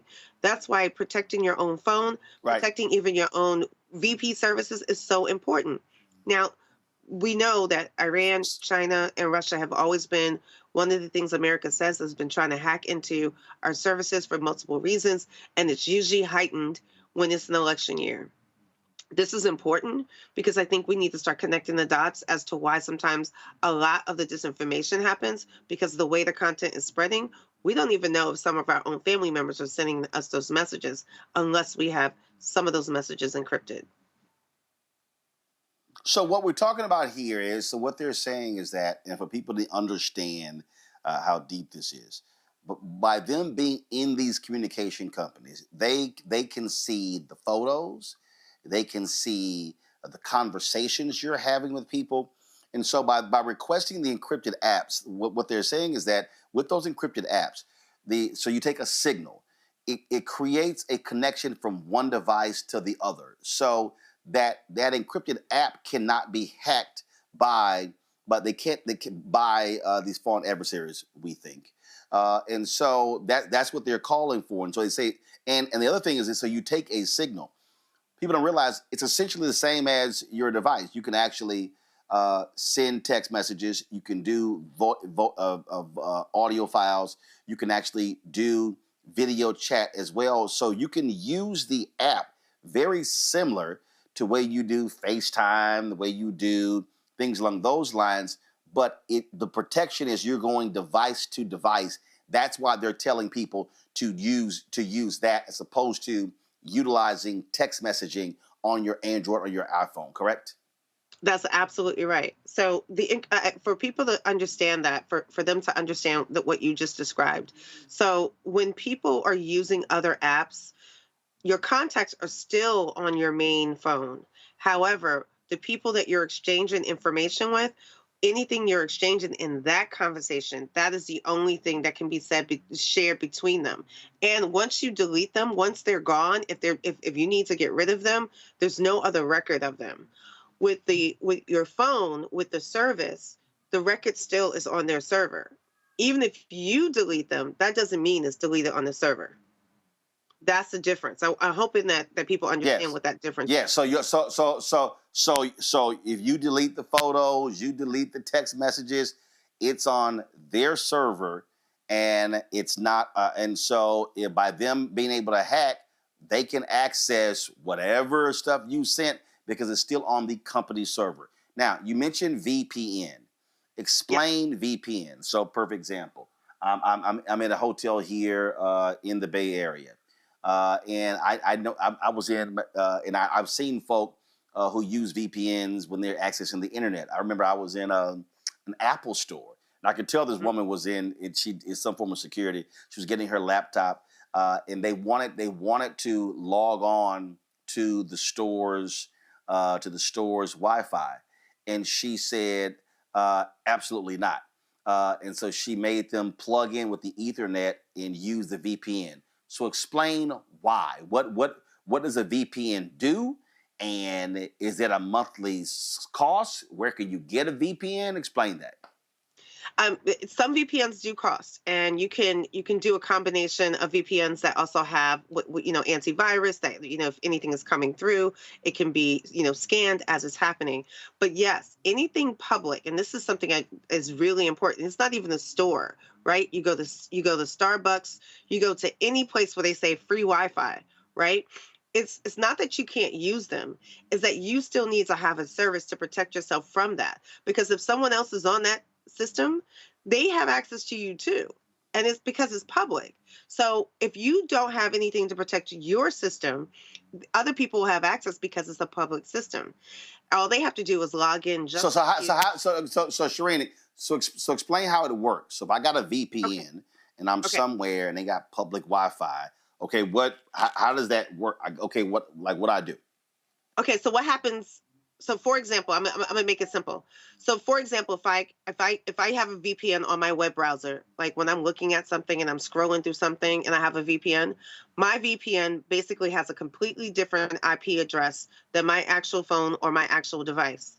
So even if someone discovers the IP or anything in between, they won't know or won't have access to my actual machine. It'll be a completely separate number that has no connection to my devices. That's what's different. If you keep it open and you have your original IP, that means that once you give your IP to that public service, they have your device IP, and you only have one IP for your device. If I come up with VPN numbers, I have different VPNs, but they're connected to my device, but they're not actually my device VPN. Got it. All right. Questions from my panel. Reese, you first. Yeah, I mean, if Signal and WhatsApp and all this stuff can't do that, why the hell can't the telecoms companies do that? Why we got to download a whole ass different app when shouldn't they have the same technology? Like, what's going on? That's what I'm trying to understand. So, Reese, I totally get the question, but like for them, right? It's them using all of their servers, and it's not that they don't have the access to like try to encrypt things, but the thing is, all of our data is on their servers. Like every one of us has a place on their servers, and if someone hacks one of their servers, has access to one of their servers, they have access to everyone on that server. So that's where the problem is. And I'm not trying to say that there's an easy answer to this, but it just simply is. As long as our data is going back and forth with that company, they only keep it on the server. Now, sometimes they will delete it over time, and they let you know that there's like 30 days they're going to delete this or delete that.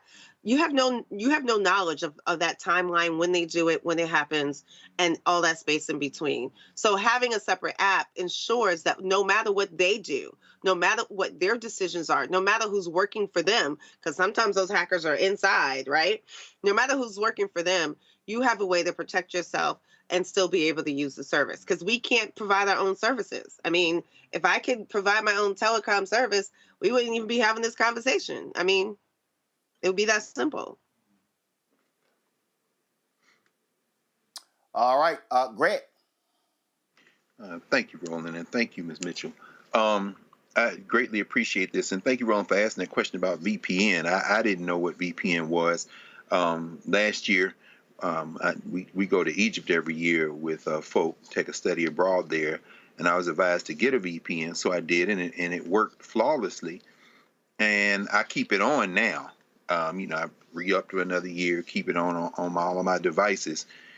I guess my question is that, having not had that kind of protection before,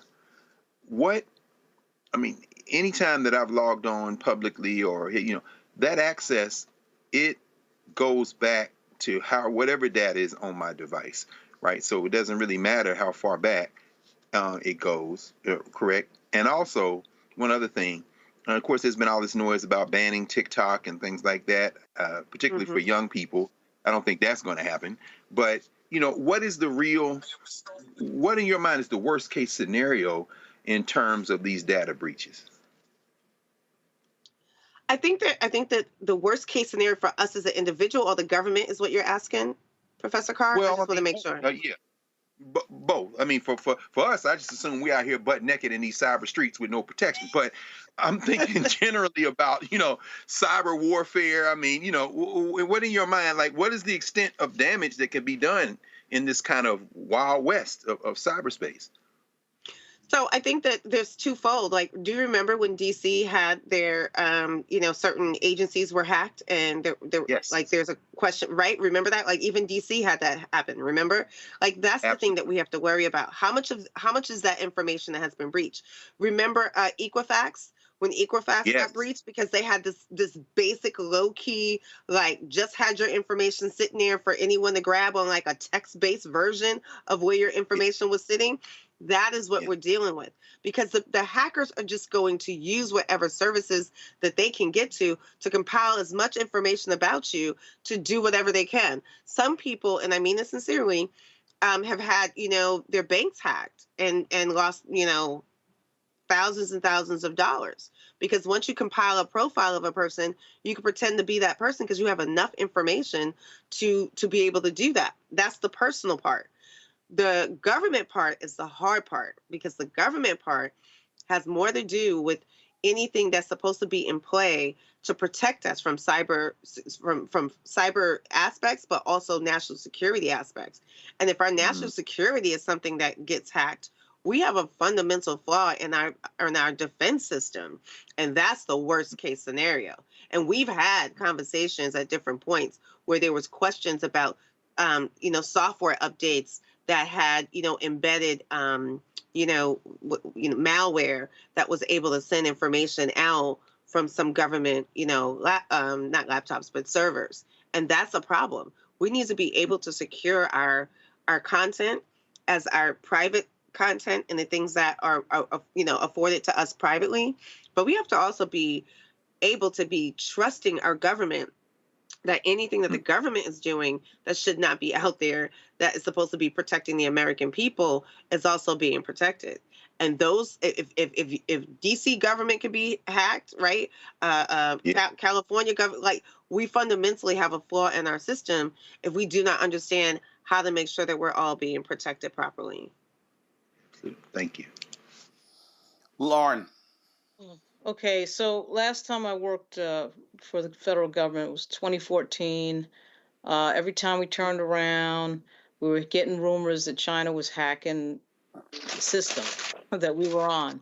Now we're hearing years later that we have a problem again, not only with TikTok, but with this warning that we've just heard. And all my friends who are federal employees that go overseas are always told to leave their cell phones home, and they're given another cell phone to travel overseas. Do you have the answer to what's up with TikTok? I'm just curious about TikTok. China always seems to be the country that everybody's worried about. But what is the concern? That putting the app on the phone, they're going to hack through the app the rest of the information on your phone? Is that what the concern on TikTok is? Yeah, I was wondering if someone's going to ask that question, but yes, that's the main one. But I just want to make sure, I don't want to let go what you just said. Some people do make that recommendation that, you don't even take, take a tablet that you're not so concerned about, that if it got lost or there's not enough information about you on it, your phone, take basically a burner. Because if it has enough information that you may not be able to protect yourself with your content and everything else at home. So I just want to make sure that that's actually true, and that's not just like a throwaway comment. Some people should be very cautious about that.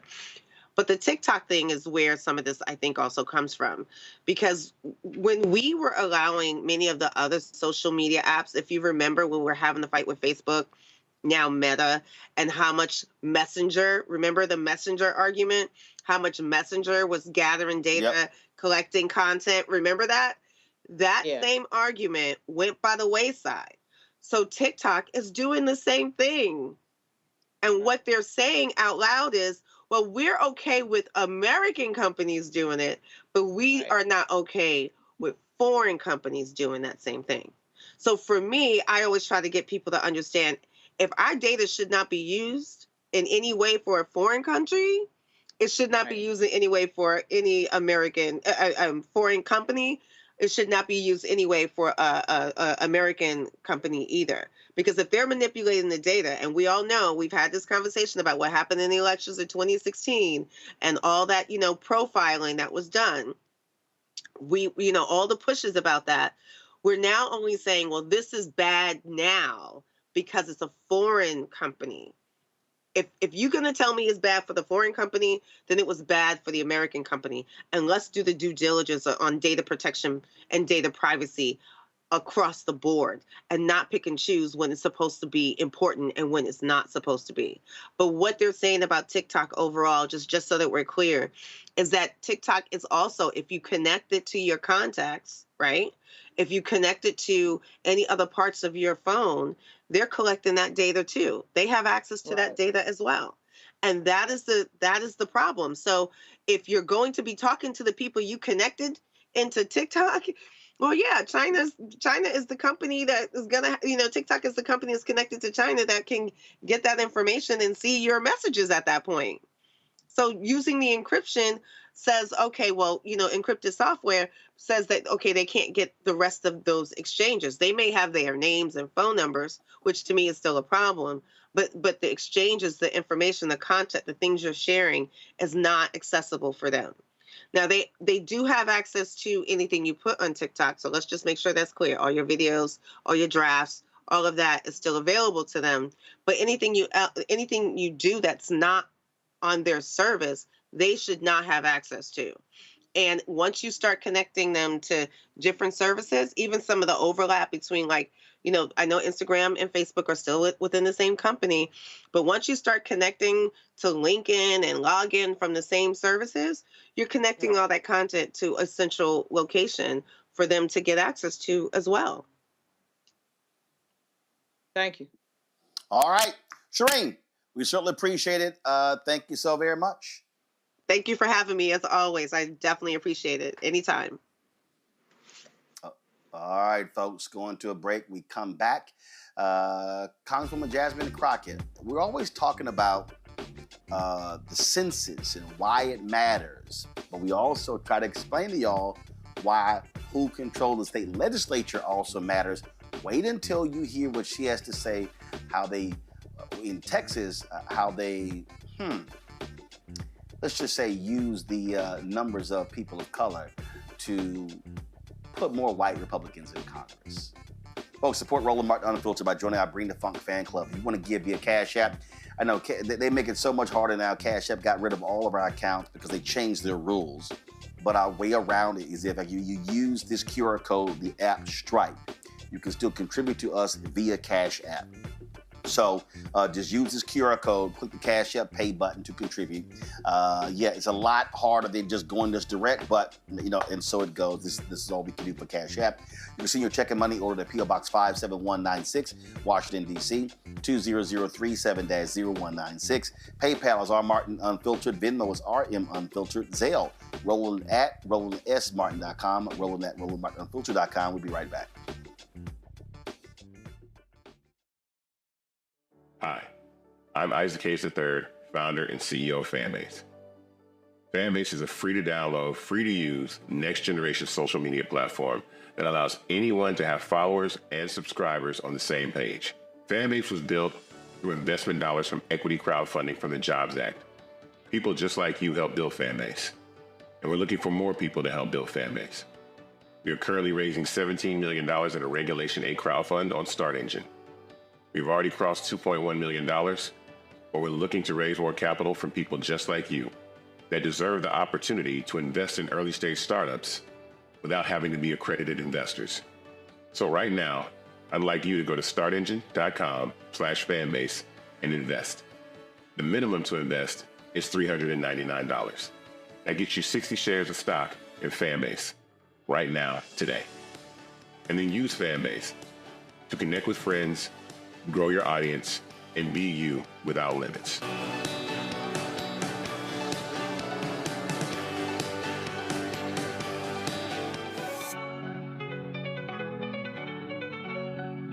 On a next A Balanced Life with Dr. Jackie, we're talking all things mental health and how helping others can help you. We all have moments where we have struggles, and on this week's show, our guests demonstrate how helping others can also help you.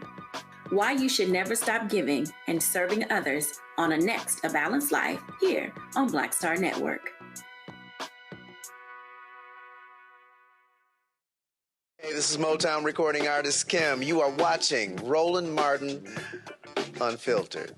That boy, he always unfiltered though. I ain't never known him to be filtered. Is there another way to experience Roland Martin than to be unfiltered? Of course he's unfiltered. Would you expect anything less? Watch what happens next.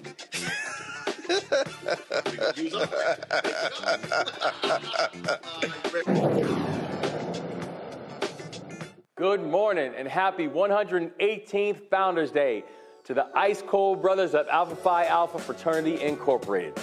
This is Governor Wes Moore, and I'm honored to celebrate this special day with each of you. Alpha has long been a guiding light in the fight for justice and freedom in our country, and no matter the challenge, whether we find ourselves in the fell clutch of circumstance, under the bludgeonings of chance, we have not winced nor cried aloud. Alpha men have always stepped up to the moment. And today, we celebrate our beloved jewels. To the brothers of the mighty, mighty, mighty, mighty, mighty, mighty Mac, thank you. Thanks for your leadership and service in honor of our jewels, our ritual, and the banner of Alpha Phi Alpha. Your work continues to make Maryland a better state. Happy 118th Founders Day, y'all.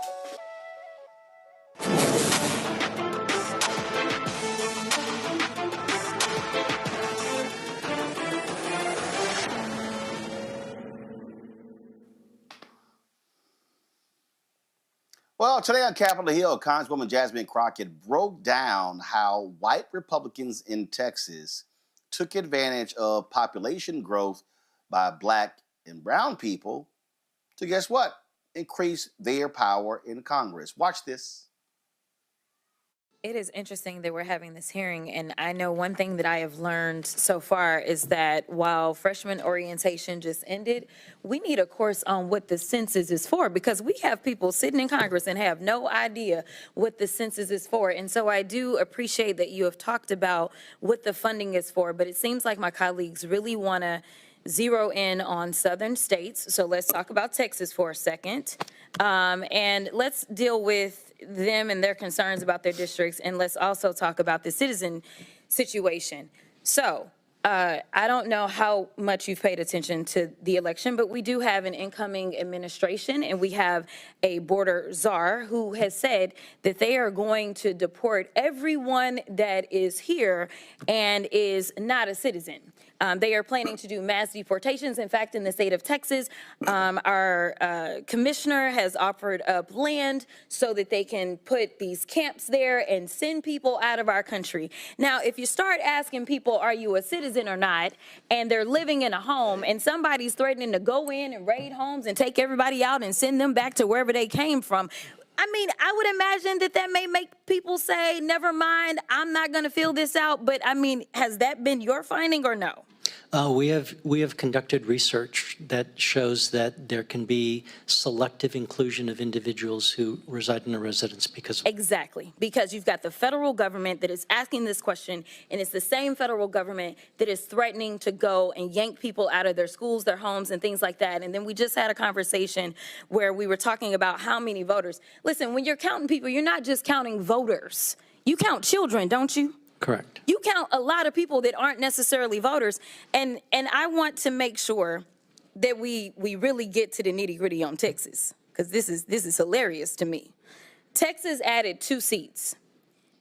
In 2020, according to the census, and we know that there was a significant undercount, specifically in Texas for a combination of reasons, but we know that specifically Texas added 4 million people. Of those 4 million people, do you want to take a guess at how many were Anglos? Just a guess. I'd say a majority. 180,000.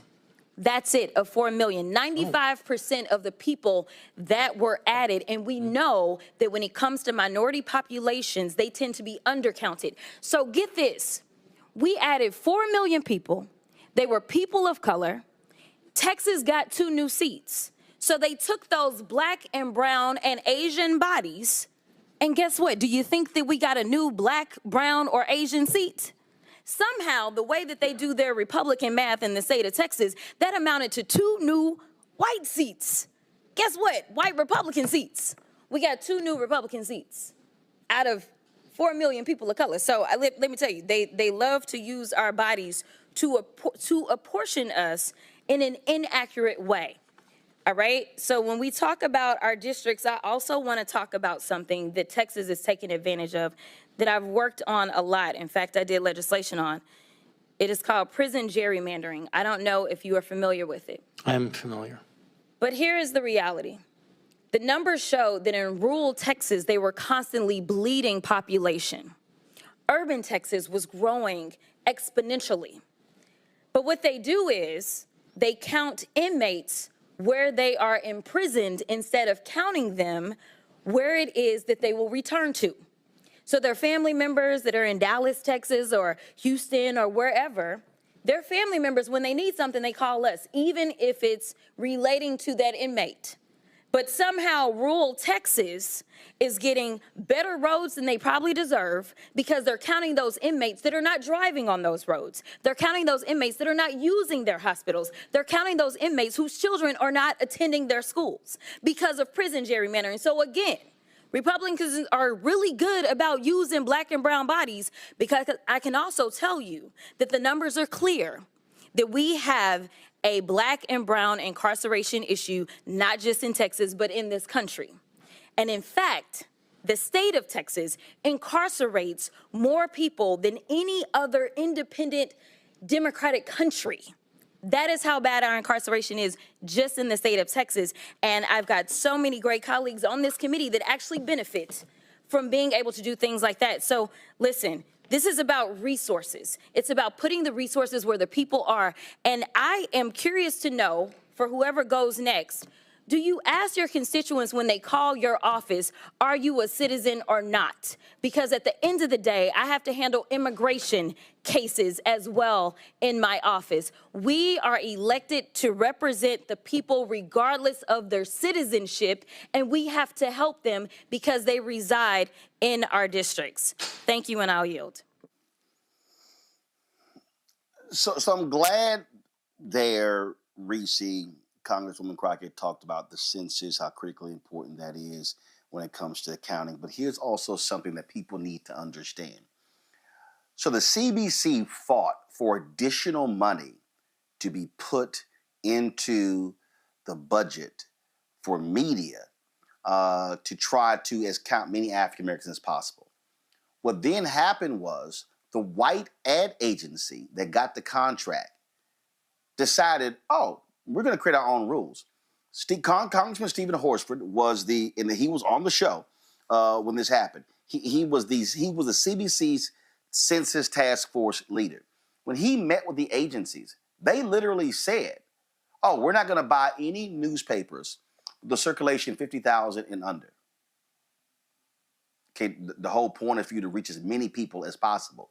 I had to call, so we filled out the information in the portal, which they said to go through, did not hear from them for 4 to 6 months.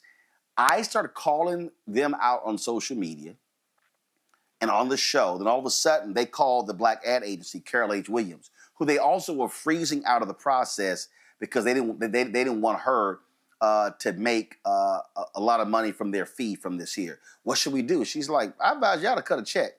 So the only reason we got $250,000 in advertising was because of the pressure put on them. So I need black people to understand that, again, mainstream white media got millions of dollars from census money that the CBC put in specifically for black folks to get. And then on the political side, white Republicans, what they do is, oh, population increases? Yeah, we're going to create more opportunities for white Republicans. I'm saying all of this because in 5 years, it's going to be another census.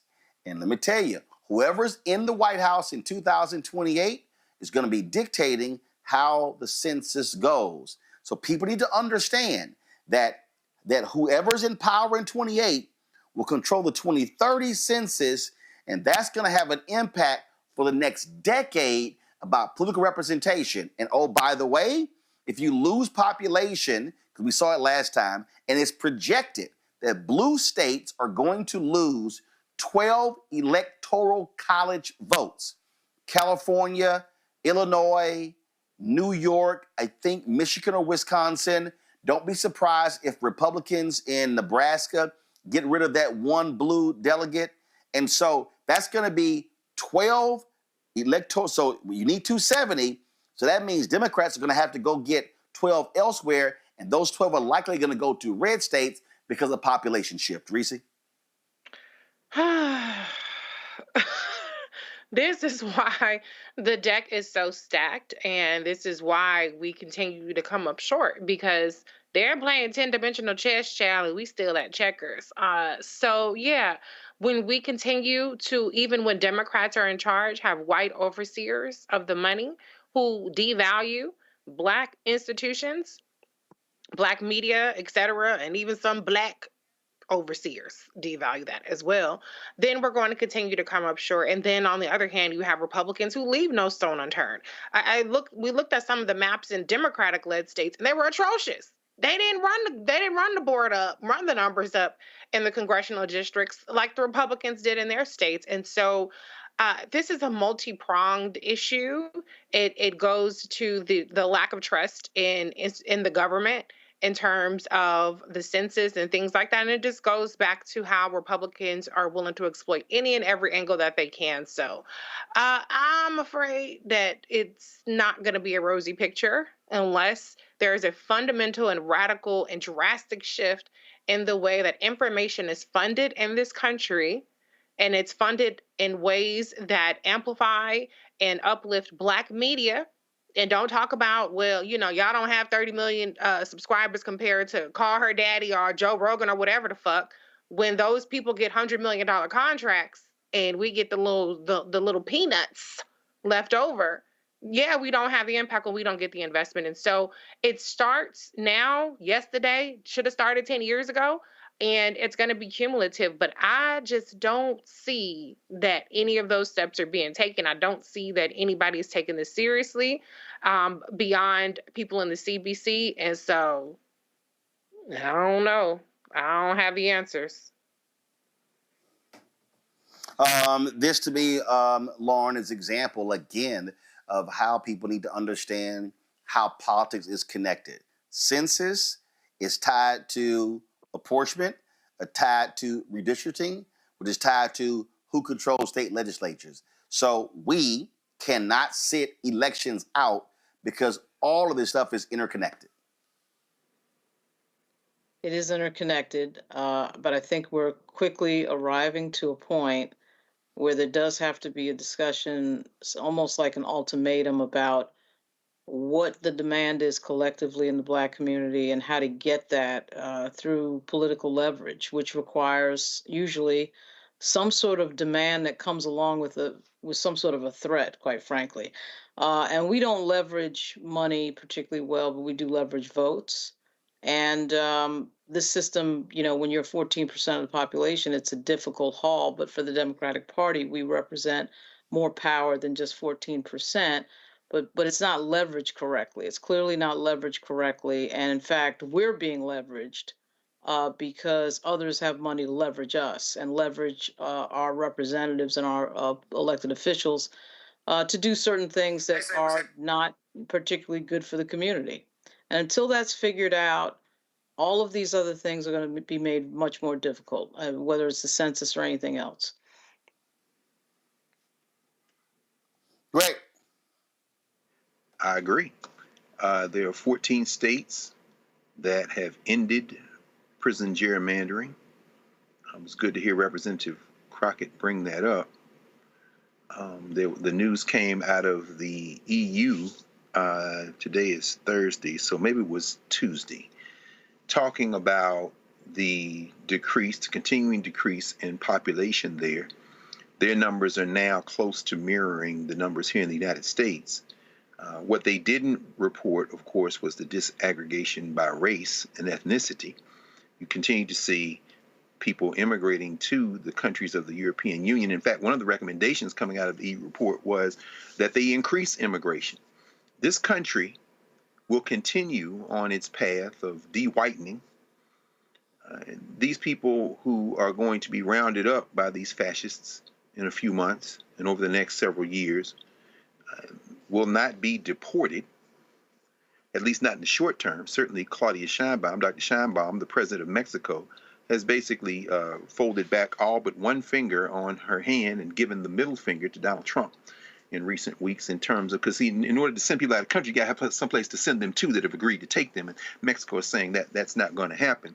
So where do they end up? They end up in hillbilly heaven in these damn dust-ass towns where their bodies can be used, as Representative Crockett said, to prop up the dying white majority in this country. So, yeah, this time bomb called United States of America continues to tick, except it's getting louder now. It's louder than at any time prior to the civil rights movement in the 1950s and 60s. Now, as Malcolm X said, finally, and here we are on the birthday of Robert Mangaliso Sobukwe, the great Pan-Africanist and leader of one of the leaders of the South African struggle. Malcolm said, as long as you have the ingredients for an explosion, you have the potential for explosion on your hands. This country has made full-scale step now to become an apartheid state in a way we've never seen, because white people understand, from Steve Bannon to Elon Musk, that they're about to be a minority. That doesn't mean that they will be in power. What it means, however, is that there will be a confrontation now that won't take place at the ballot box, won't take place in the courtroom, even as we see the assassination in broad daylight of the guy who was over the largest private healthcare company in the country. That confrontation is going to take place in the street. And they're not built like that. They're not built for that. All right, folks, gonna go to a quick break. We come back. I just gotta let y'all tee off on all these white folks talking about how dare they don't vote for Peter Hegseth to be Secretary of Defense because he's more qualified than the current Secretary of Defense. Really? Really? Yeah, we got something to say about that when we come right back. Pull up a chair, take your seat. The Black Tape with me, Dr. Greg Carr, here on the Black Star Network. Every week, we'll take a deeper dive into the world we're living in. Join the conversation only on the Black Star Network.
All right, folks. So all of these Republicans, especially these nutcases at Fox News, they are saying how dare these Republicans speak out against Peter Hegseth to be Secretary of Defense. And they're saying that the current Secretary of State, the Hegseth, is far more qualified.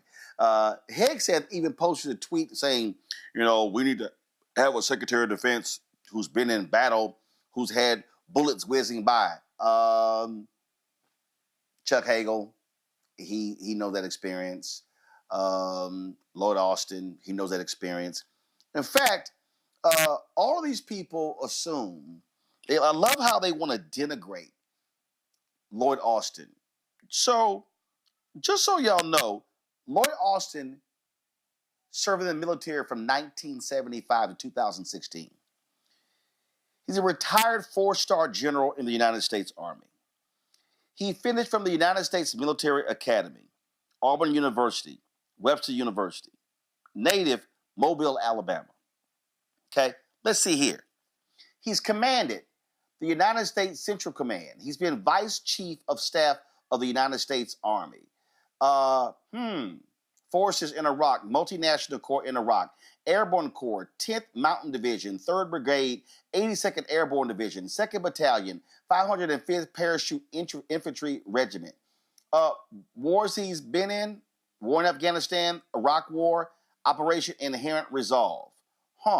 If we pull up the list of awards: Defense Distinguished Service Medal with 4 bronze Oak Cliff clusters, Army Distinguished Service Medal, the Silver Star, Defense Superior Service Medal, Legion of Merit, Defense Meritorious Service Medal, Meritorious Service Medal, Joint Service Commendation Medal, Army Commendation Medal, Army Achievement Medal, Army Presidential Unit Citation, Joint Meritorious Unit Award, Secretary's Distinguished Service Award, Department of State, National Defense Service Award, Armed Forces Expeditionary Medal, Afghanistan Campaign Medal with Campaign Star, Iraq Campaign Medal, Global War on Terrorism Expeditionary Medal, Global War on Terrorism Service Medal, Humanitarian Service Medal, Army Service Ribbon, Army Overseas Service Ribbon, and on and on. When these white folks actually read Peter Hegseth's bio, he literally can't even carry Lloyd Austin's briefcase. If these white folks crack me up, Lauren, with their nonsense, how like Will Kane out here defending his boy Peter Hegseth. For, all these Republicans voted for Lloyd Austin for Secretary of State. How dare they oppose Peter Hegseth? Player, you can't even compare Hegseth to Lloyd Austin's record. Again, Austin, retired 4-star general, the highest you can go. Hegseth, he ain't even got a star. I wish these folks go sit their punk asses down, Lauren. Yeah, part of the result of President Obama is this sort of fantasy land that some of the conservatives have created for themselves. And I thought it really started with Breitbart, which was taken over by Steve Bannon when Breitbart had a heart attack. This idea that reality isn't reality, they need that. They need to hang on to that because, in fact, the reality of it is there's plenty of qualified Black folks in the military, obviously Lloyd Austin being one of them as a 4-star. And so when you put up some Fox News host as your nominee for Secretary of Defense, and his resume is thin, and then you find out that this guy sounds as if, to me, he's an alcoholic from what the reporting is revealing. And you have a woman who reported a sexual assault, a rape to the police, which was, in fact, not adjudicated. The police did not continue with her allegation, but still, this is your nominee. And then, you have to live in a fantasy world to think that that type of nominee with those types of issues is somehow superior to somebody like Lloyd Austin. Living in the fantasy is the only way that you can continue this bizarre, crazy notion that you're superior. I mean, that's all they've got. And so that's what this is, in my view. It's a sad state of affairs. It is just hilarious to watch these people, Reese, tout a mediocre white man who, and then Tommy Tuberville goes, well, I don't think it's the job of the Republicans to vet the candidates. Democrats should do that. Punk ass, that's your job of a U.S. Senator to advise and consent. These people are a joke. They do not mind. They love touting mediocrity when it comes to white folks, but they want to call anybody Black dumb, ignorant, and a DI hire. Well, it's the white math.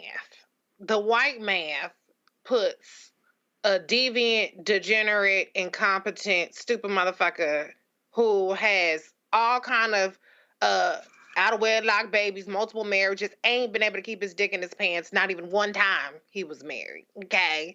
A person who can't even manage a slush fund with 10 measly ass employees. A person who could not manage the funds. He can't manage his alcohol intake, can't manage his personal conduct, who had to have his mama, like a little bitch, sit up there and go on TV and defend him. Imagine Lloyd Austin, grown big ass, calling in his mama to make calls on his defense. And Peter Hegseth, who got dogged out by his mama for being what she said was womanizing and an abuser. Now she coming back in reverse, of course, calling him a patriot. It must be the white man that in your mind allows you to think there's any kind of equivalence, that they're even in the same realm. They wouldn't be allowed in the same rooms, skiffs or otherwise, not the same child lines, nothing.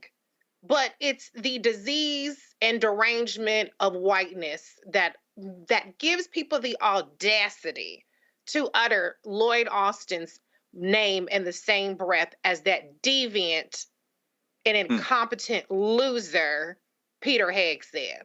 There's absolutely no reason why that man should be confirmed if they even get to a confirmation process. And we know these hoes ain't loyal Donald Trump when it comes to people. He already shopping around for a new defense secretary. So all this groveling and all of this cover that these Republicans are giving Peter Hegseth, or Pete, I don't even know if his name is Peter. I'm going to call him Peter because he seemed like a little Peter. All of this cover they're giving him is just an embarrassment to them. But these people have no damn shame. They are part of the cult at Trump, and he has all these people by the balls. The only person that might tank him is Joni Ernst, because she has her eyes on the gig. And so maybe she might whisper in a little couple ears, and she might say, let's not pick him, pick me instead. Maybe that'll happen. But if it relies on the dignity and the self-awareness of Peter Hegseth to step aside, which surprisingly Matt Gaetz had, then we in deep trouble. But don't ever, ever, ever in your life put Lloyd Austin, who has impeccably ran the Department of Defense. We can see his record now, having run the Department of Defense for the past 4 years. Don't put him in the same sentence as Pete Hegseth. That is ridiculous. I get a crack out of the fact that, Greg, let's see here. Last 4 years, ain't been no cabinet scandals. You ever had people had to resign in disgrace, didn't have to be fired, none of that sort of stuff. But hey, these little MAGA trolls, they say, oh, we want that back. Oh, so they want that chaos. But the sheer incompetence of Peter Hegseth, yeah. When your mama wrote the letter to you, and she mad it got published, your mama wrote it. We ain't said. Your mama said you were abusive to women. Man, I don't want to hear that little nonsense. And so the boys cooked, and here's the Will Kane. Let's be real. Will, I destroyed you so many times at CNN. Come on.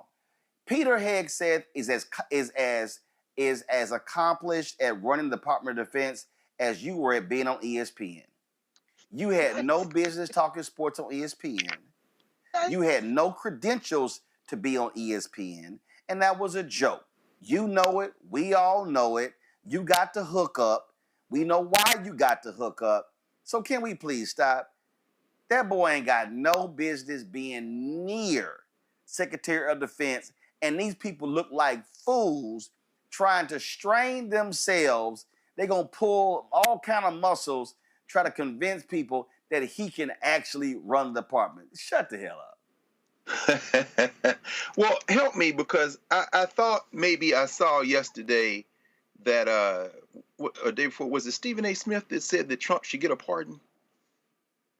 I thought. Oh yeah, I ripped that. He was on with Chris Cuomo, and Cuomo said, "Hey, you might disagree with this, but I think that Biden should pardon Trump." And Stephen A. agreed. And I said, "Both y'all crazy."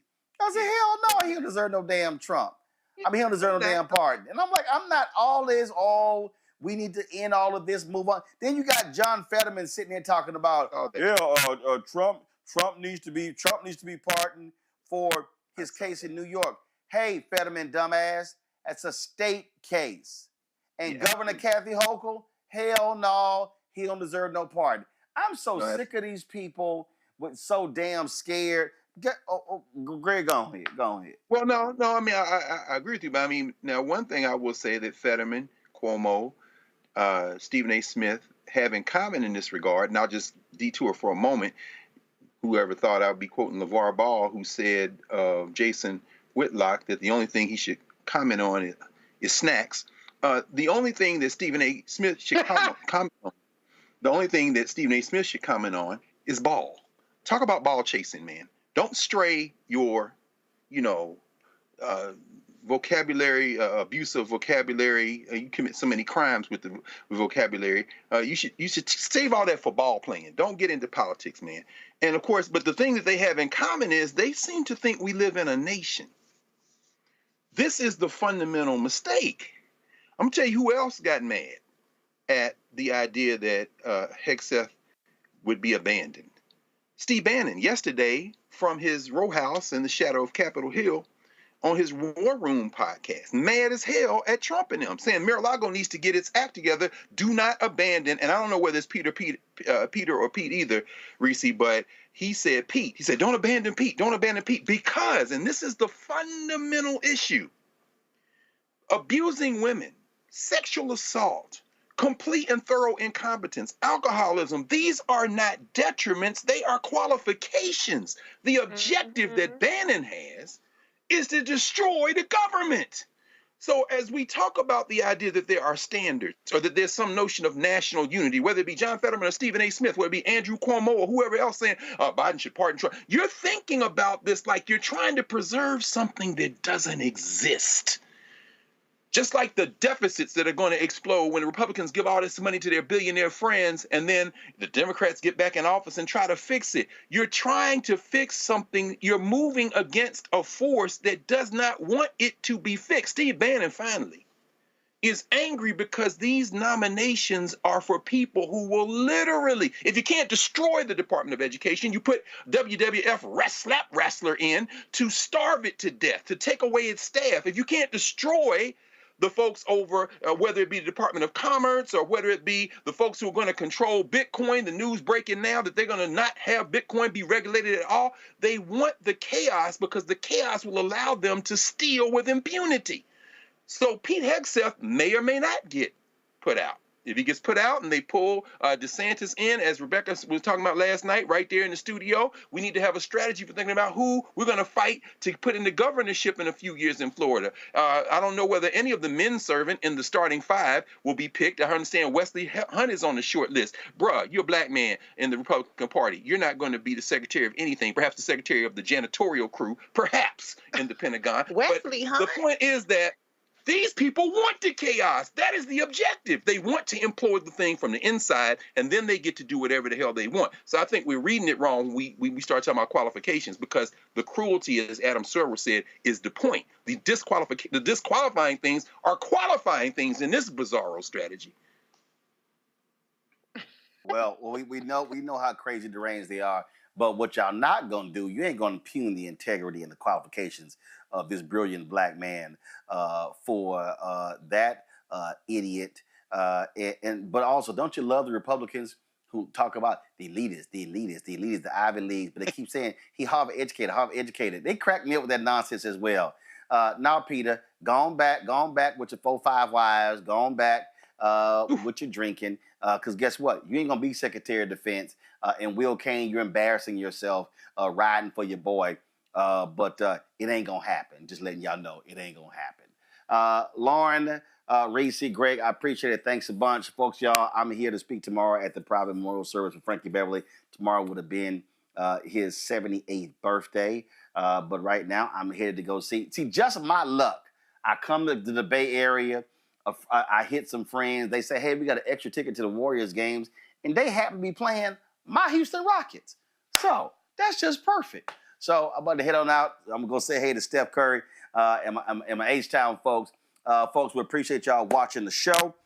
Don't forget, support the work that we do. Join our Bring the Funk fan club. Give via Cash App. Use the QR code from Stripe.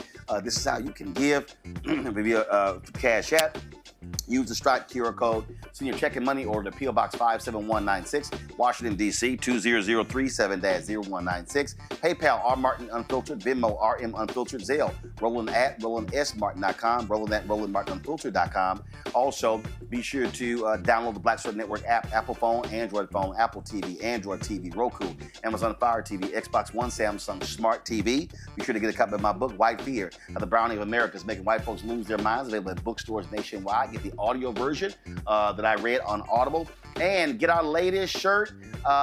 Folks, go to blackstarnetwork.com, RolandMartinUnfiltered.com. Don't blame me. I voted for the black woman.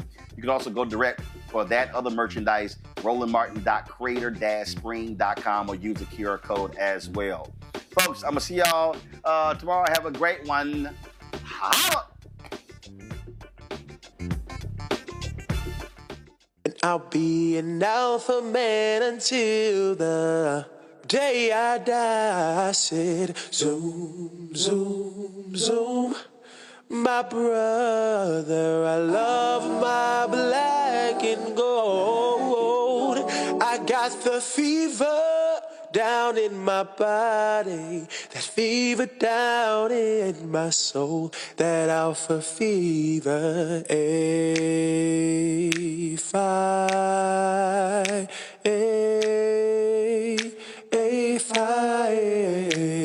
All of my soul, it belongs to A5. I love my A5.